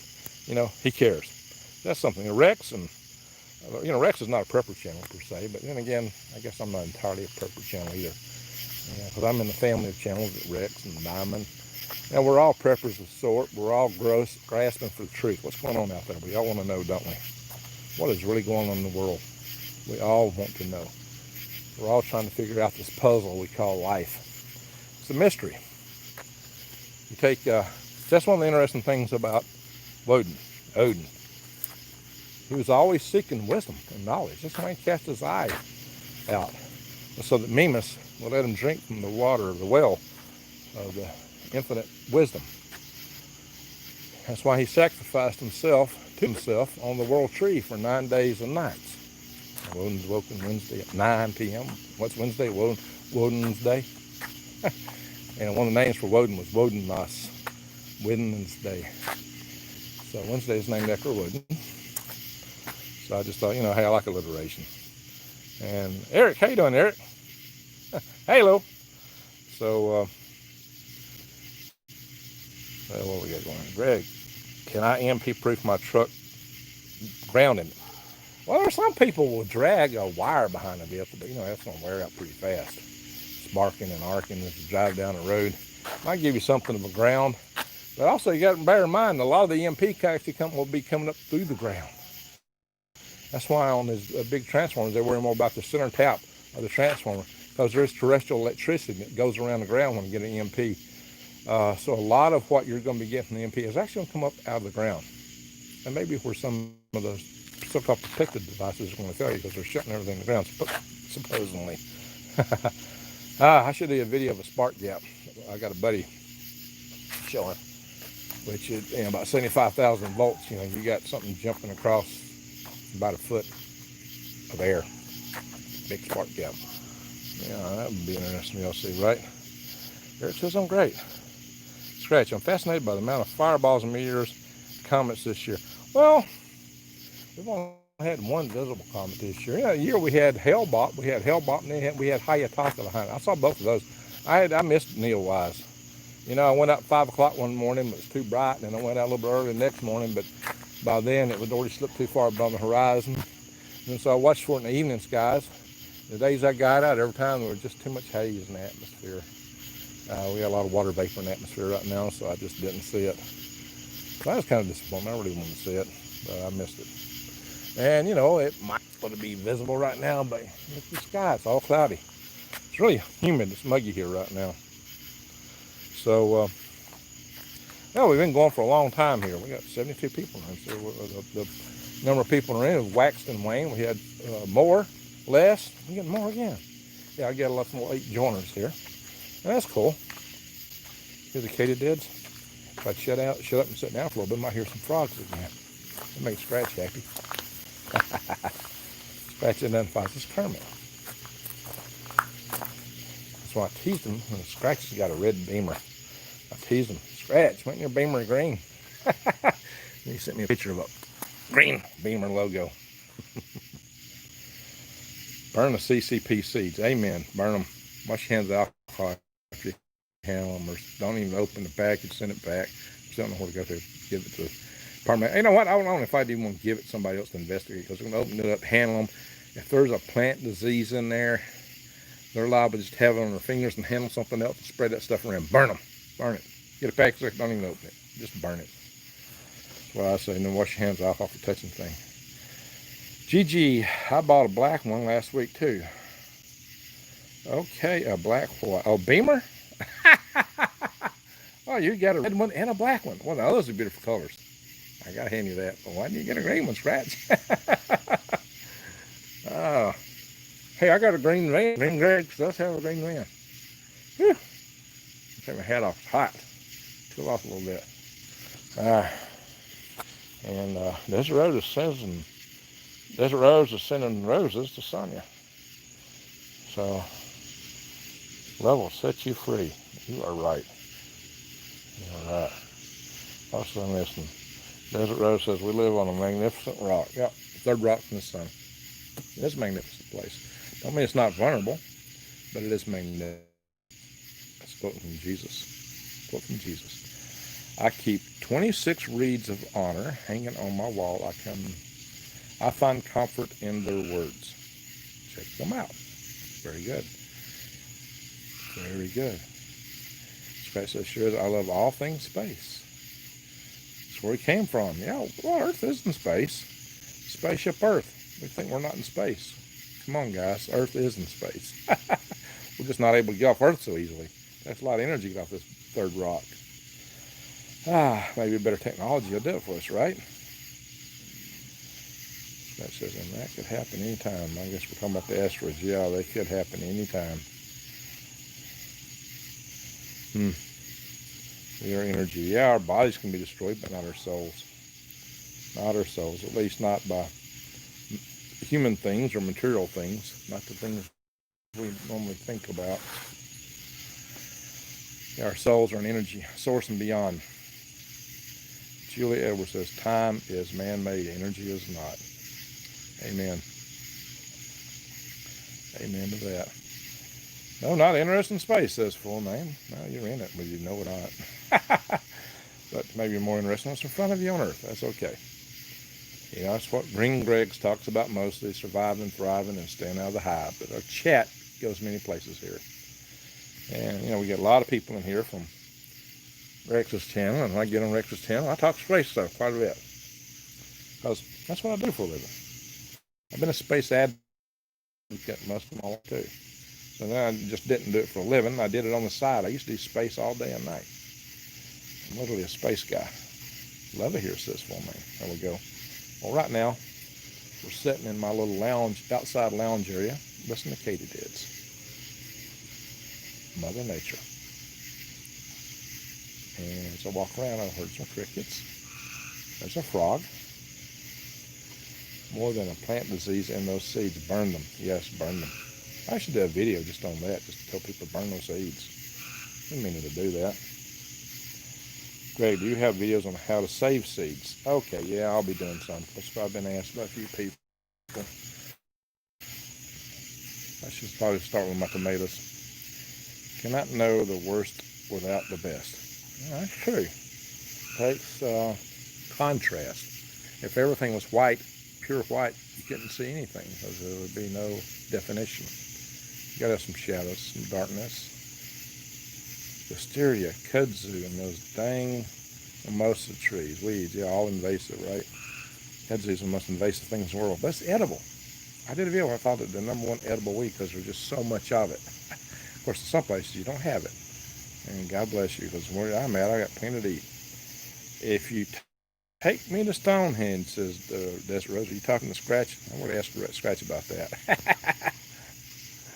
Yeah, Scratch isn't too far from Stonehenge. I don't think he's actually been to it. Have you, Scratch? Ah, there's always crowds there. Scratch don't care for crowds. Oh, Scratch says I'll take you to all of them. Yeah, there are a lot of ancient megaliths in UK. There's ancient megaliths in the UK, all throughout Europe. All throughout Europe. You know, I've been to Italy. I've been to Torino. I've seen the Shroud of Turin. And I find it highly interesting. Highly interesting. I've seen it with my own eyes. It was behind, it's in glass, encased in glass, but I've been there. I've been in that chapel in Torino. I've seen an old Roman wall there. And I have been to Moscow. But other than that, I haven't been around in Europe. I've been to the British Virgin Islands. It's only British territory I've ever been to. I've been through Canada a lot, though. I've driven from Alaska through the Yukon Territory and Alberta and British Columbia. Been down to Vancouver. I used to go to Toronto a lot. I'd stay 2 weeks at a time sometimes. I like Toronto. It's for a city, big city. It's clean. You don't worry about anything. Little old ladies walk around dark alleys at night and never think twice about it. At least that's the way it was when I was there.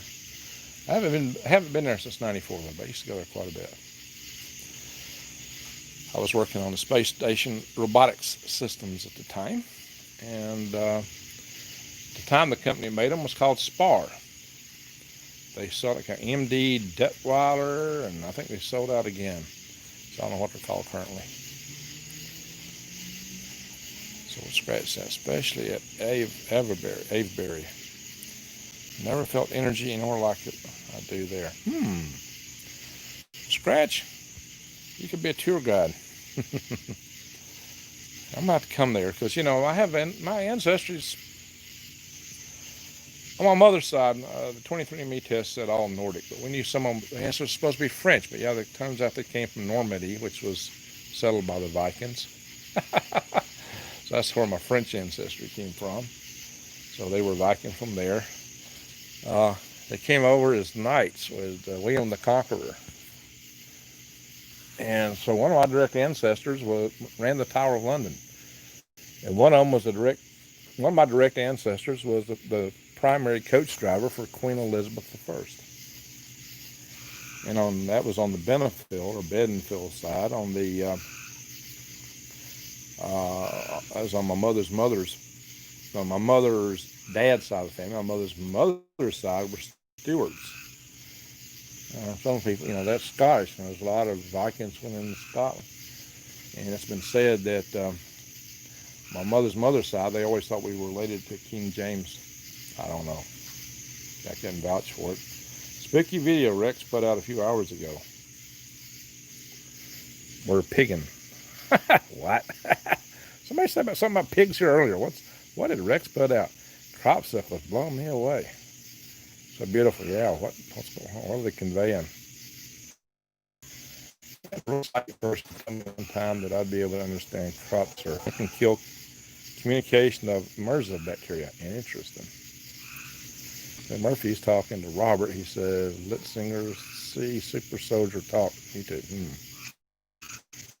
Okay, I'm missing some stuff here. I'm going to scroll back up. Used to live. Call it prepping. That's just how they live. You know, that's why I did some videos of my dad, you know, I think it was 98. 97 and 98, I videoed him about 3, maybe 4 times on my channel. If you go back to my older videos, you'll find him there. Last few times I went, he didn't want to be on the video. And I really wish I could have caught more of the stories he used to tell me all my life when he was growing up. Wish I could have got more of them.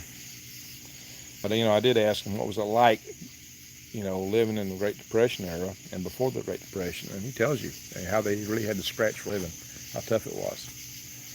I mean, they didn't just work and quit, you know, take breaks on those people really scratched hard just so they could eat and have something to wear on their back. I mean, not much of anything. They didn't get much out of it. Nothing, hardly anything at all. And they worked their rear ends off. I mean, they almost fought. Their work was almost like combat, fighting. All the time, day and night. You know, back then, people ate food like an Olympian in training today. About 4,000 calories a day, and they'd be starving to death. My mom's side goes back to Charlemagne, probably through some concubine. Yeah, maybe. I don't know, Craig. Scratch. I rewired Salisbury Cathedral. All right, that's interesting. Yeah, I love to see all those old cathedrals and castles and such. That'd be awesome. I should spend some time in Scotland and England. Because my ancestors were there. My ancestors were in London and in Scotland and out in the country and different places, you know. Some of them probably spent some time in. A lot of my ancestors were Scot-Irish. And of course, there were some that were just absolutely British. The Benefils were absolutely British. Now, the Benefils came over with Colonel Oglethorpe. They were lieutenants serving under him. There were 3 of them that were brothers. And they settled in Georgia, right when Georgia was a prison, we call them, if they weren't the prisoners. And then they all became hillbillies. Or farmers, yeoman farmers. All my ancestors, you know, my mom and dad's side both, you know, were sharecroppers. So they didn't get anything from whatever was before. All they had was clothes on their back and a mule. That's about it. About all they had. Thank you, Steph. Mine only came to frame. Okay. Brian says, maybe we'd be better off if we were more concerned with what we eat instead of if our car was nicer. That. You see what I drive? I drive 2 old vans. They're both 1998 models. And I got a 1976 truck. There's nothing new about them. I mean, you look at the headliner on my vans. I do videos from it sometimes. It's, you know, it's coming apart. But I don't care. So what? Hey, I'm not having to pay payments on them. I don't have big insurance payments. My money goes into back into the worm farming operation here in my prepping and things like this. Salisbury Cathedral was built on marshland. It's son of a foundation of gravel. It's on a foundation of gravel. Okay. Scratch. Interesting. Gravel? Holy smoke. What keeps it from cracking? Scratch? How does it stay together all these years? That's interesting. Foundation of gravel and swampland. Wow. 37 years to build. Yeah, those are something. Those are something. Dad started as a hillbilly. He retired as a mountain William.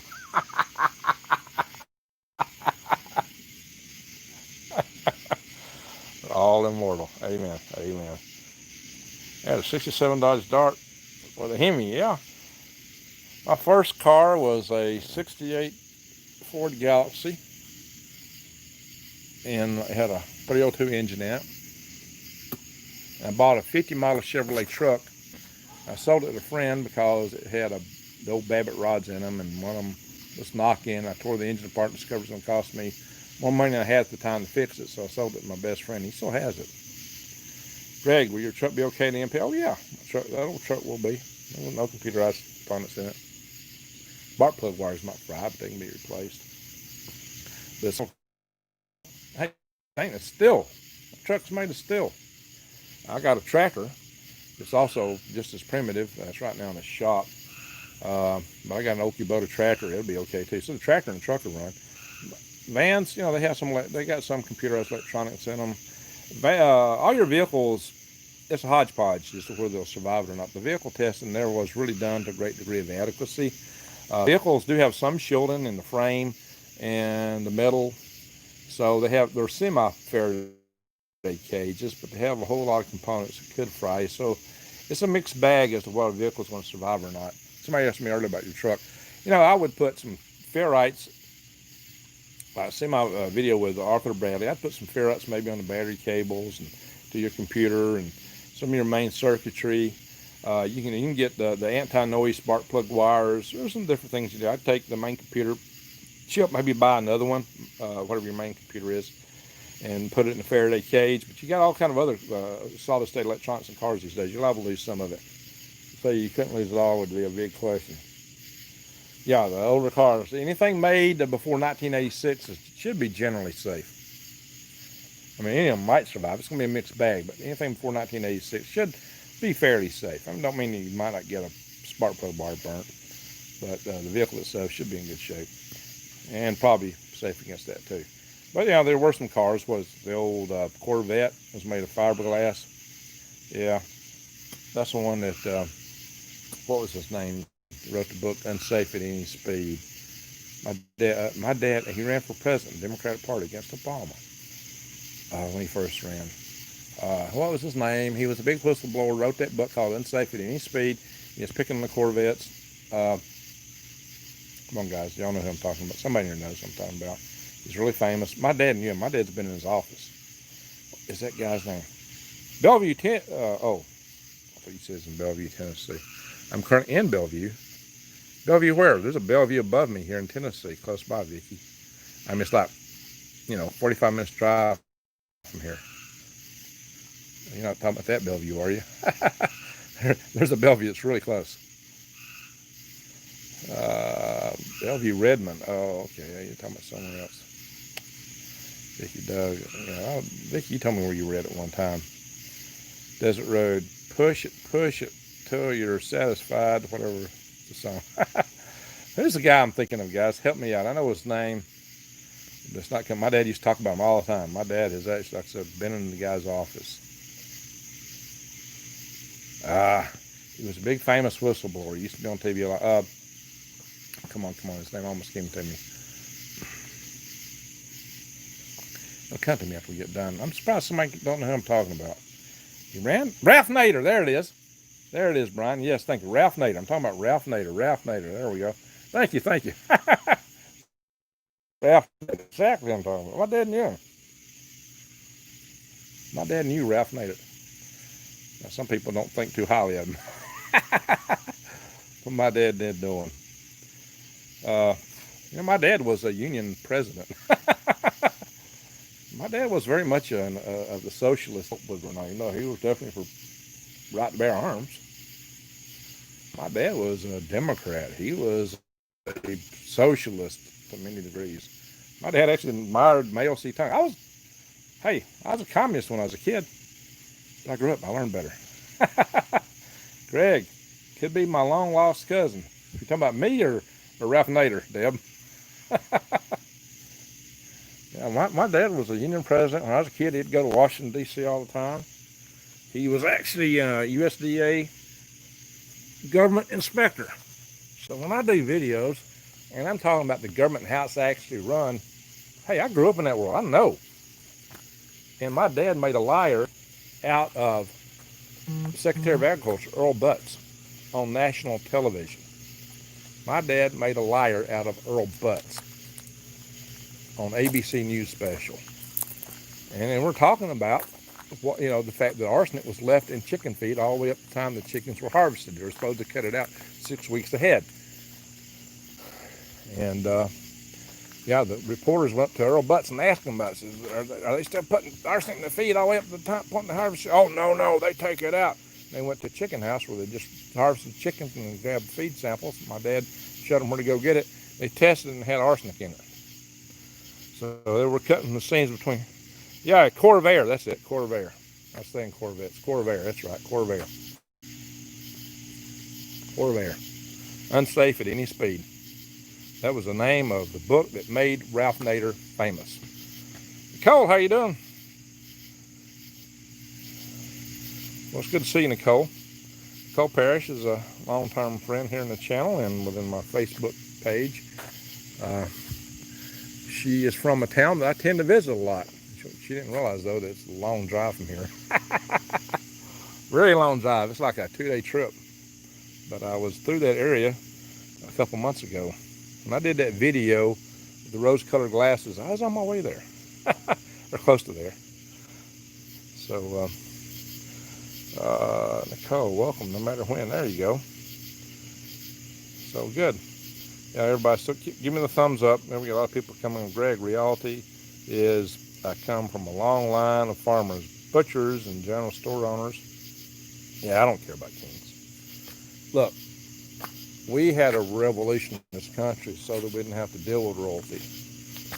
And I believe that's very important. I think royalty is antiquated. And I think that the powers that be would like to return to something like that. They want the bigger, more stringent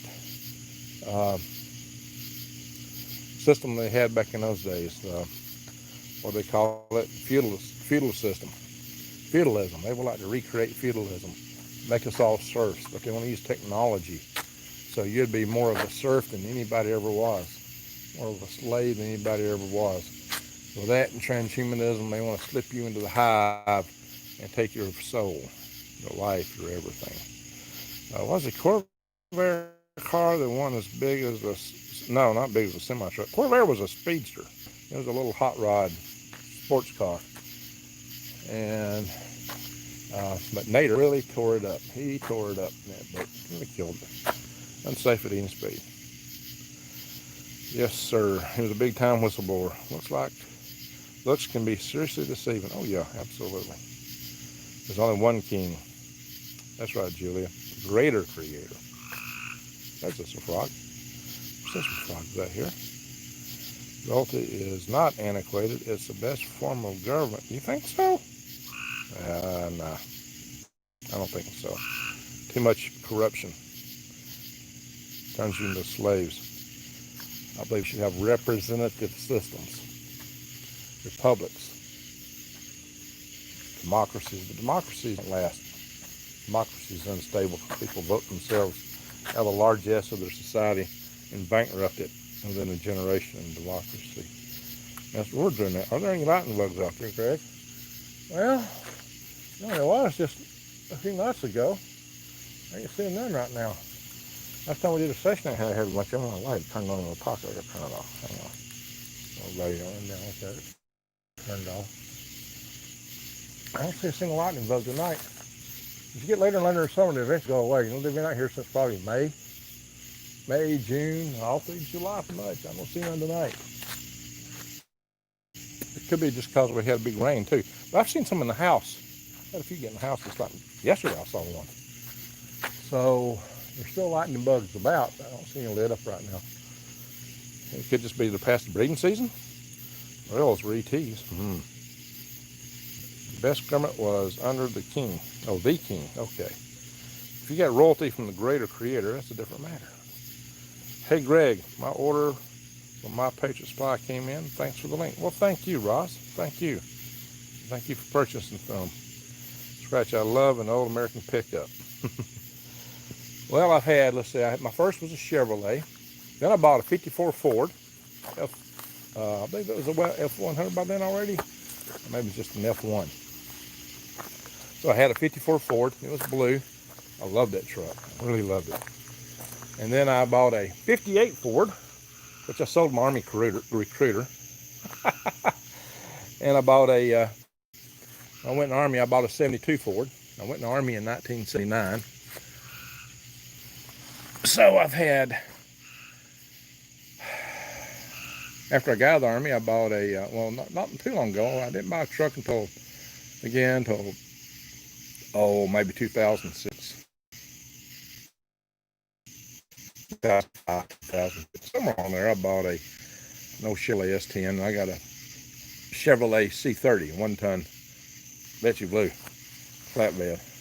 That's my biggest truck. So I've had 3 Chevrolets and 3 Fords. I've had way too many Fords to scratch. Well, most reliable car I ever had was a Ford Mercury. Well, actually, it's a Mercury Monterey. It had a Ford 390 engine in it. I'll tell you what, that engine, I couldn't blow it up to save my life. I ran it slap out of water more than one time. I had a big leak in the radiator. I never got that fixed. And I ran it out of oil a couple times. And I used to run it 120 miles an hour all the time. And when I went in the Army, I parked it in front of my grandmother's house, my dad's mom. And it sat there the whole time I was in the Army. Never cranked up. The freezer plugs froze. I mean, I just had water in it. The freezer plugs froze and popped out. So I'm thinking the block's busted. Some guy sold it to some guy. He went in there, he popped some freezer plugs in it, stuck a battery in it, she fired right up. There's a set in my grandmother's place. He drove it off. So it smoked a little bit at first. I'm going, dang, I should have kept that thing. That car would fly. Now, I also had a 427 engine in a, what was it? Buick LeSabre.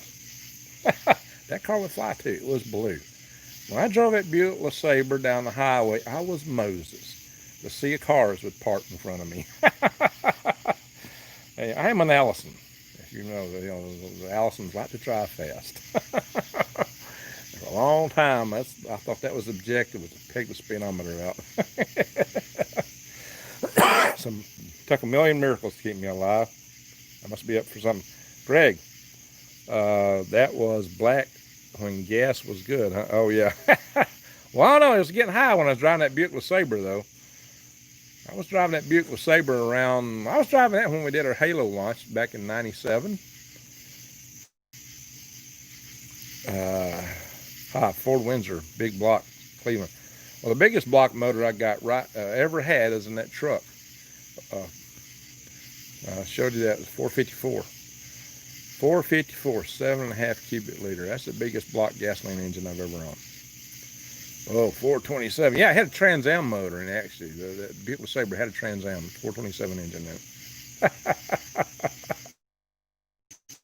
Now, y'all may recall Bobby Allison. There was he had a couple in the racing, Donnie.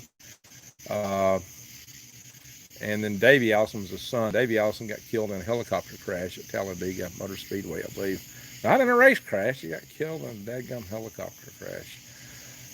He showed a lot of promise, so that kind of put an end to the Allison. Am I related to him? Well, the Allison family from my dad come out of North Georgia. The Allisons moved in there when the Cherokee lived there, and they bought their land from the Cherokee and lived among the Cherokee. They paid them a decent price for it. The Cherokee were happy. They lived there among them. They weren't taking advantage of them. They lived among the tribe there. They were the first white settlers to move into that area. And they came down from Virginia and through the Carolinas and went into North Georgia. And there's a huge Allison reunion there every year in the Gainesville area of Georgia, and has been since I was a kid. And so there's really hundreds and hundreds and thousands of them. They spread out. So the chances are I probably am distant relative to him. I mean, Bobby Allison did favor a lot of the family members, but I don't know that for a fact. I can't tell you for a fact, but it's more likely than not, just given where they lived. They were probably related to that bunch. Before Prohibition, Ford vehicles were dual fuel, gas, and alcohol. How about that? Yeah, well, Henry Ford originally wanted to run his vehicles off hemp. Rockefeller didn't like that idea. He already pushed for gasoline. Scratch. I think I should smoke more. Got this big cigar here, but I don't want to be smoking and talking, right? I removed it from the DRNCH I told y'all about earlier. If you're just logging out and don't know what the DRNCH is, you'll have to watch the video. Well, we've been going almost 2 hours. This is about one of our longest talk sessions, is it not? LOL, Big Ben, auto correct. Yeah, no kidding. It stinks. It stinks.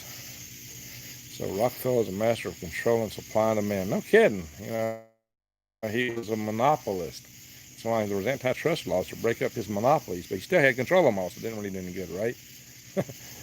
didn't do any good in the end. In fact, this gave more power, because he wound up having controlling interest in all those different oil companies. So, you know, plus he started the pharmaceutical industries from the petroleum products, and then he set the AMA to make sure his pharmaceutical industries would prescribe their crappy medicines, right? So you'd take petroleum. What? Oh, my battery's probably getting low. I probably need to go inside and plug in. Probably do some prayer now. Miss Rhonda Holtz wanted us to pray. She had, what was it, guys? Help me out. Rhonda Holtz had a, am I getting the name right? Rhonda had somebody to pray for. If I remember, she's not with us right now. So Desert Rose, do you remember? What was it that Rhonda was wanting us to pray for? Are you still with us? All right, we got to figure that out here real quick. And Cody wants us to pay for his grandpa, his papa. So we got 2 prayer requests running right now. All right, Des, do you remember what it was who we're supposed to be praying for? She said I needed that laugh. Miss Holtz, I believe Rhonda Holtz, she had a prayer request for us. Now that's been 2 hours ago, so my brain is getting a little fried here. Which is about a Huckleberry fan. King Greg's, may your cigars be Cubans and your engines be 454s. Thank you, Silver Eagle. I do have both right now, right? My cigar's not Cuban. I do have a 454. All right. Maybe hemp would make a good building material for one of your house plants. Well, I know somebody trying to build a cob house and some of that stuff. Yeah. Scratch says, I hate my keyboard. And he mistop Lord. Keyboard. Yeah. Getting late there, Scratch, or really early. You must be like 6 in the morning there, Scratch. What time is it on you, buddy? Have you been to bed yet? Or you got up early? What do you do, Scratch? You come in and around. You guys are really... Scratch is in the UK. Holy smoke. So, what time is it there, Scratch? 5. Okay, wow. Scratch, you been to bed yet? Or are you still staying up from all night? Are you burning up? No, not been to bed. Wow. Sleep soon. You know, anybody else got a prayer request?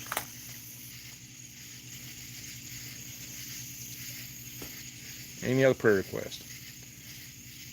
All right. Let's play for Miss Rhonda Holt, her family. I'm not exactly remember exactly who she asks us to pray for. We can pray for her family in general. Or, you know, prayers, no. You know, we may not know exactly. China, yeah, we should pray for the people of China, not the CCP. We can pray the people get rid of the CCP. I still want to do a video about toppling tyrants. That'll be coming out real soon. So let's pray for them and Crody, Prox, Papa, his grandpa. And the people of China. Oh, my ex-wife recovered. She had COVID, and she recovered. She recovered. She was symptomatic, by the way. And thank you for praying for her and my daughter. My daughter never caught it, thankfully. When we get past 60, it's hard to stay awake. Well, I am 60. But since the 0 is nothing, I'm 6, right? 0 don't count. That's nothing. All right. So let's pray for Cody Prox, grandpa, and Rhonda Holt's family. Rhonda.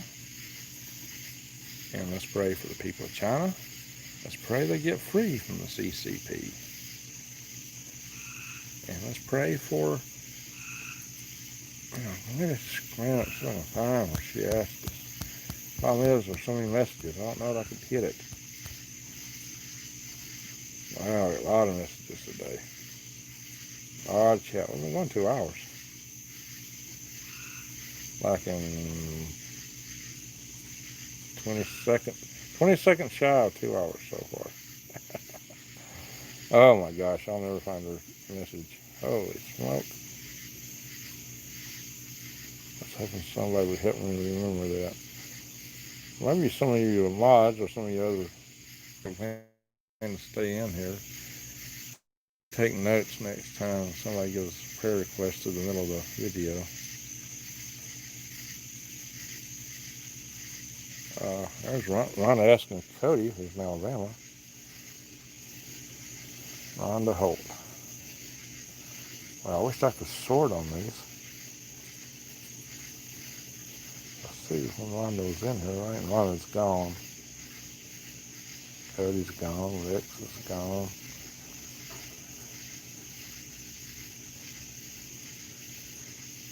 Got something going on here. I'll go the other direction. Maybe I'll find Rhonda's prayer request. There's so many messages in here. So many. My battery's probably about to give out too. If nothing else, I'm going to go in and plug it in since we do a prayer here. There's Cody asking for prayer for his granddad. So Rhonda's is going to be maybe right around there somewhere. Maybe. I guess before that. I guess it was before that. Let's go back to the other. Let's see. His prayer request. Try to be very responsive to all my loyal subscribers here.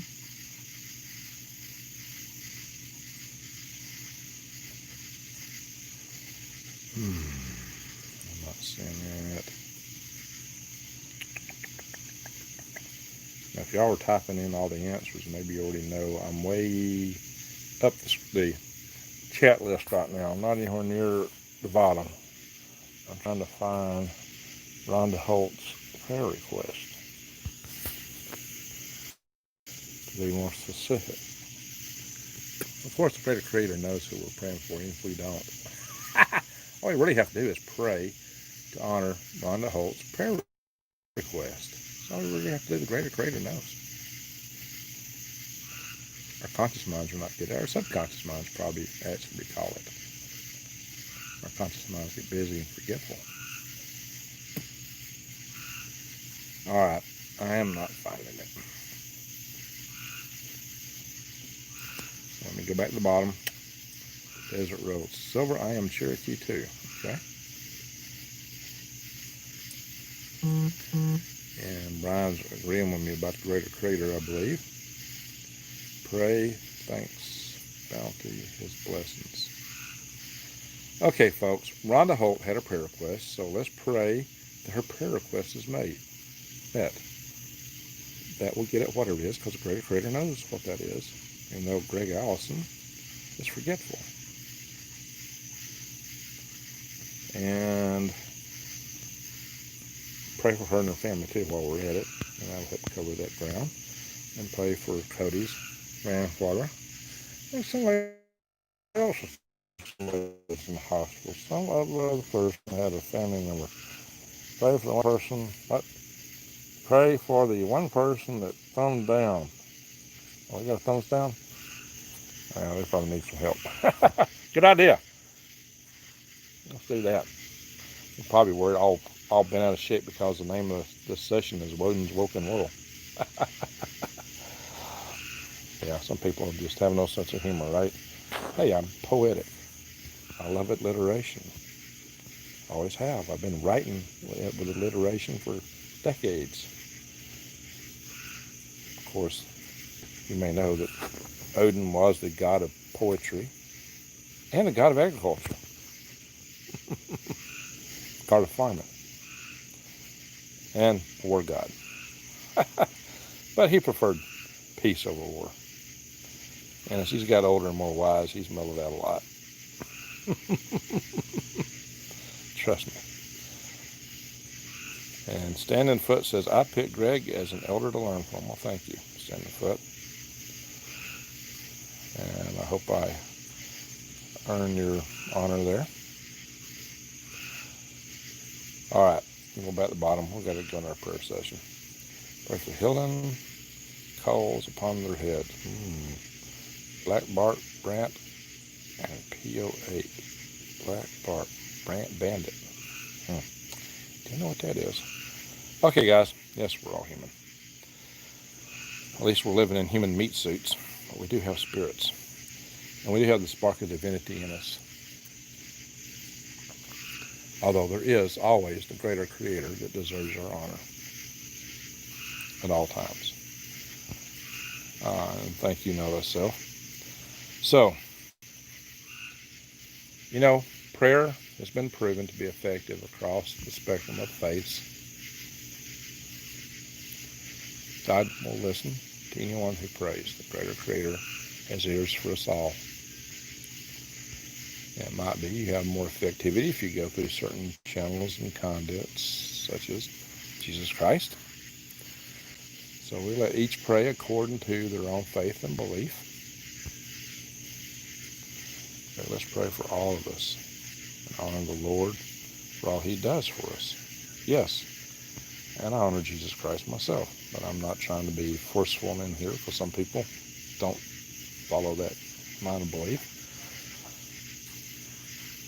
But if you notice, I've been very charitable in that direction. You know, Woden did kind of stand down when Christianity came in, if you noticed. So, all right. Standing foot, better send him premium tobacco seed. All right. Well, I'll do a rabbit tobacco. I saw some rabbit tobacco growing back in my place. I hope it's still there here when fall comes, because I'll do. That'll be one of the herbs I'll cover. Rabbit tobacco. It's a good herb. And there's only two things I've ever smoked in my pipes that's in there: regular pipe tobacco and rabbit tobacco. Believe it or not, that's the truth. All right, everyone. Let's have a quick prayer session. We need to do our prayers. So join me now for a moment of silence, prayer, and meditation.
Okay. There's a 15%. Oh, plug this thing up. How's everybody? How's that? Tobacco, stone medicine, says Vicky Savage. Ow! Get up. Sitting too long. All right, let's go in. Plug this phone in. To the computer. The USB port. No power going back into it.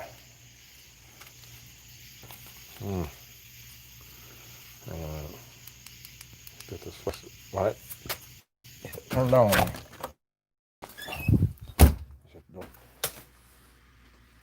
Yeah. Mainly brought my cigar in so it wouldn't rain on it tonight. Still a glass of tea sitting in there. Yeah.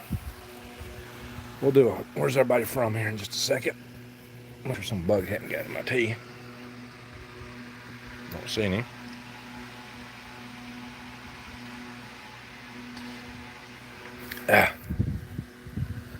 Wow, it's 11:12. Whew, we've had a long today. We only got 47 people left in here. If you just joined me, here's a mask I did the video from earlier. This is my smoking mask. The cigar I had in my mouth was originally in this mask. Right there, sticking in that hole right there. The flap was, so it would close when you sucked air in, right? That's the idea. I did leave the mask parts in here too, right?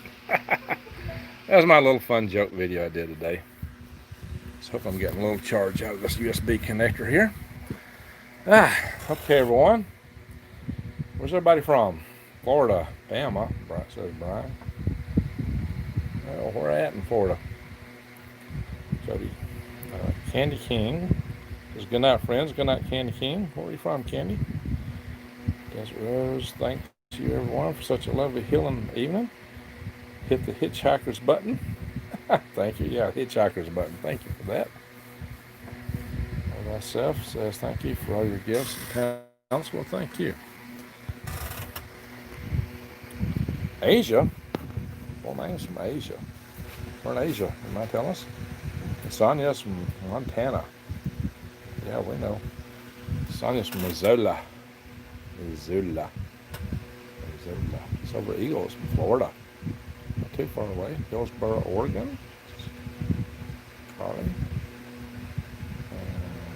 Australia. Oh, Shazbot. Australia. Southeast Indiana. Aiken, South Carolina. I went through Aiken one time and I got a burger and it had a staple in it, but I believe that was the biggest hamburger I ever got. That burger patty was about yay thick.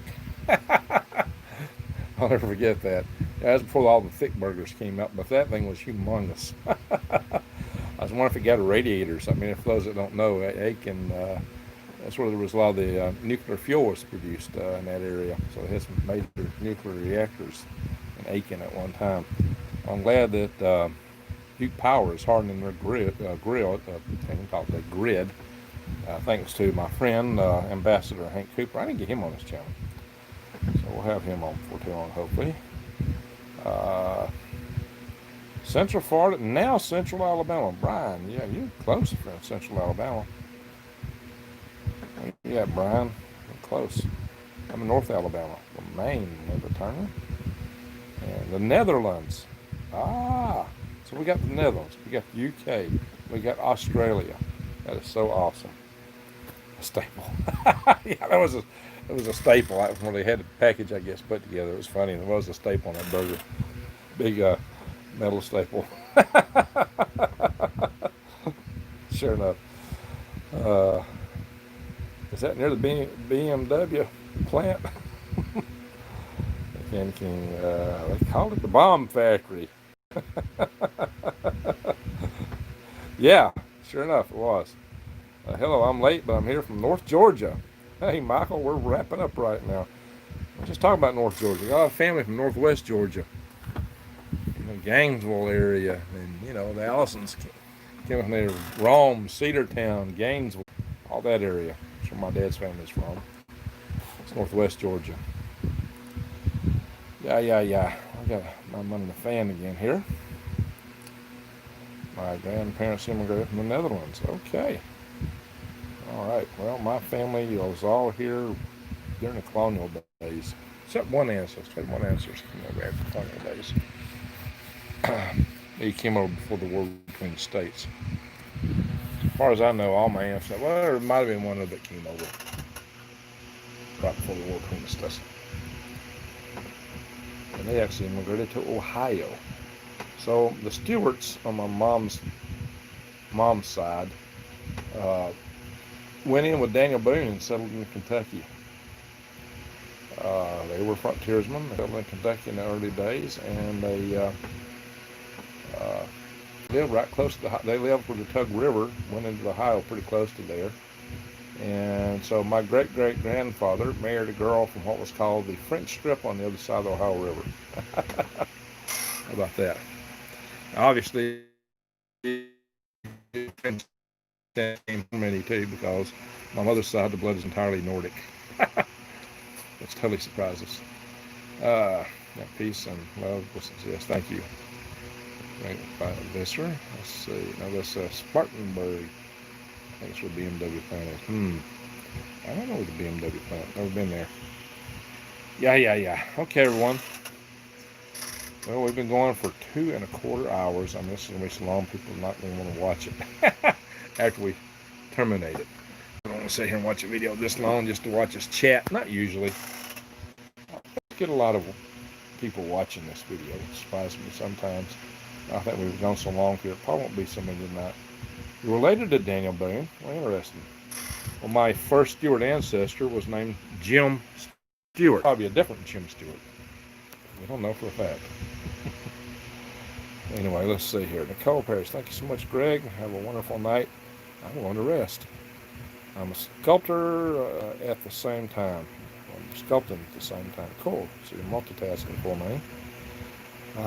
Let's talk cars again. Yeah, we do it sometimes. So we'll go drink your tea. Yeah. We got some tea left. Definitely have some more. So everyone, I want to say thank you very much. Thank you very much for joining Woden's Woken World Wednesday, 9. I really appreciate it. Appreciate everyone's company, the community that we have here. I usually lead this session out by saying the purpose of this session is that we are a community. So those people that may, log in for the first time, my new subscribers are going, what in the world is this all about? And I didn't tell them. I forgot. They probably freaked out. And I'll probably have 20 of them unsubscribed. Because I didn't tell them that. Well, let's hope not. Anyway, everyone. Hey, thank you so much. Thank you for being here. Y'all have held in for a long time. Everybody have a good night. Go out into the world and show your love. Show the light to the world. Do something good for somebody. That's the main thing. Everyone go out and do something good for somebody and have good dreams tonight. Because somehow, no matter what, we're going to make it through this. Things are coming at us, but we're going to find a way through. Everyone, thank you and good night.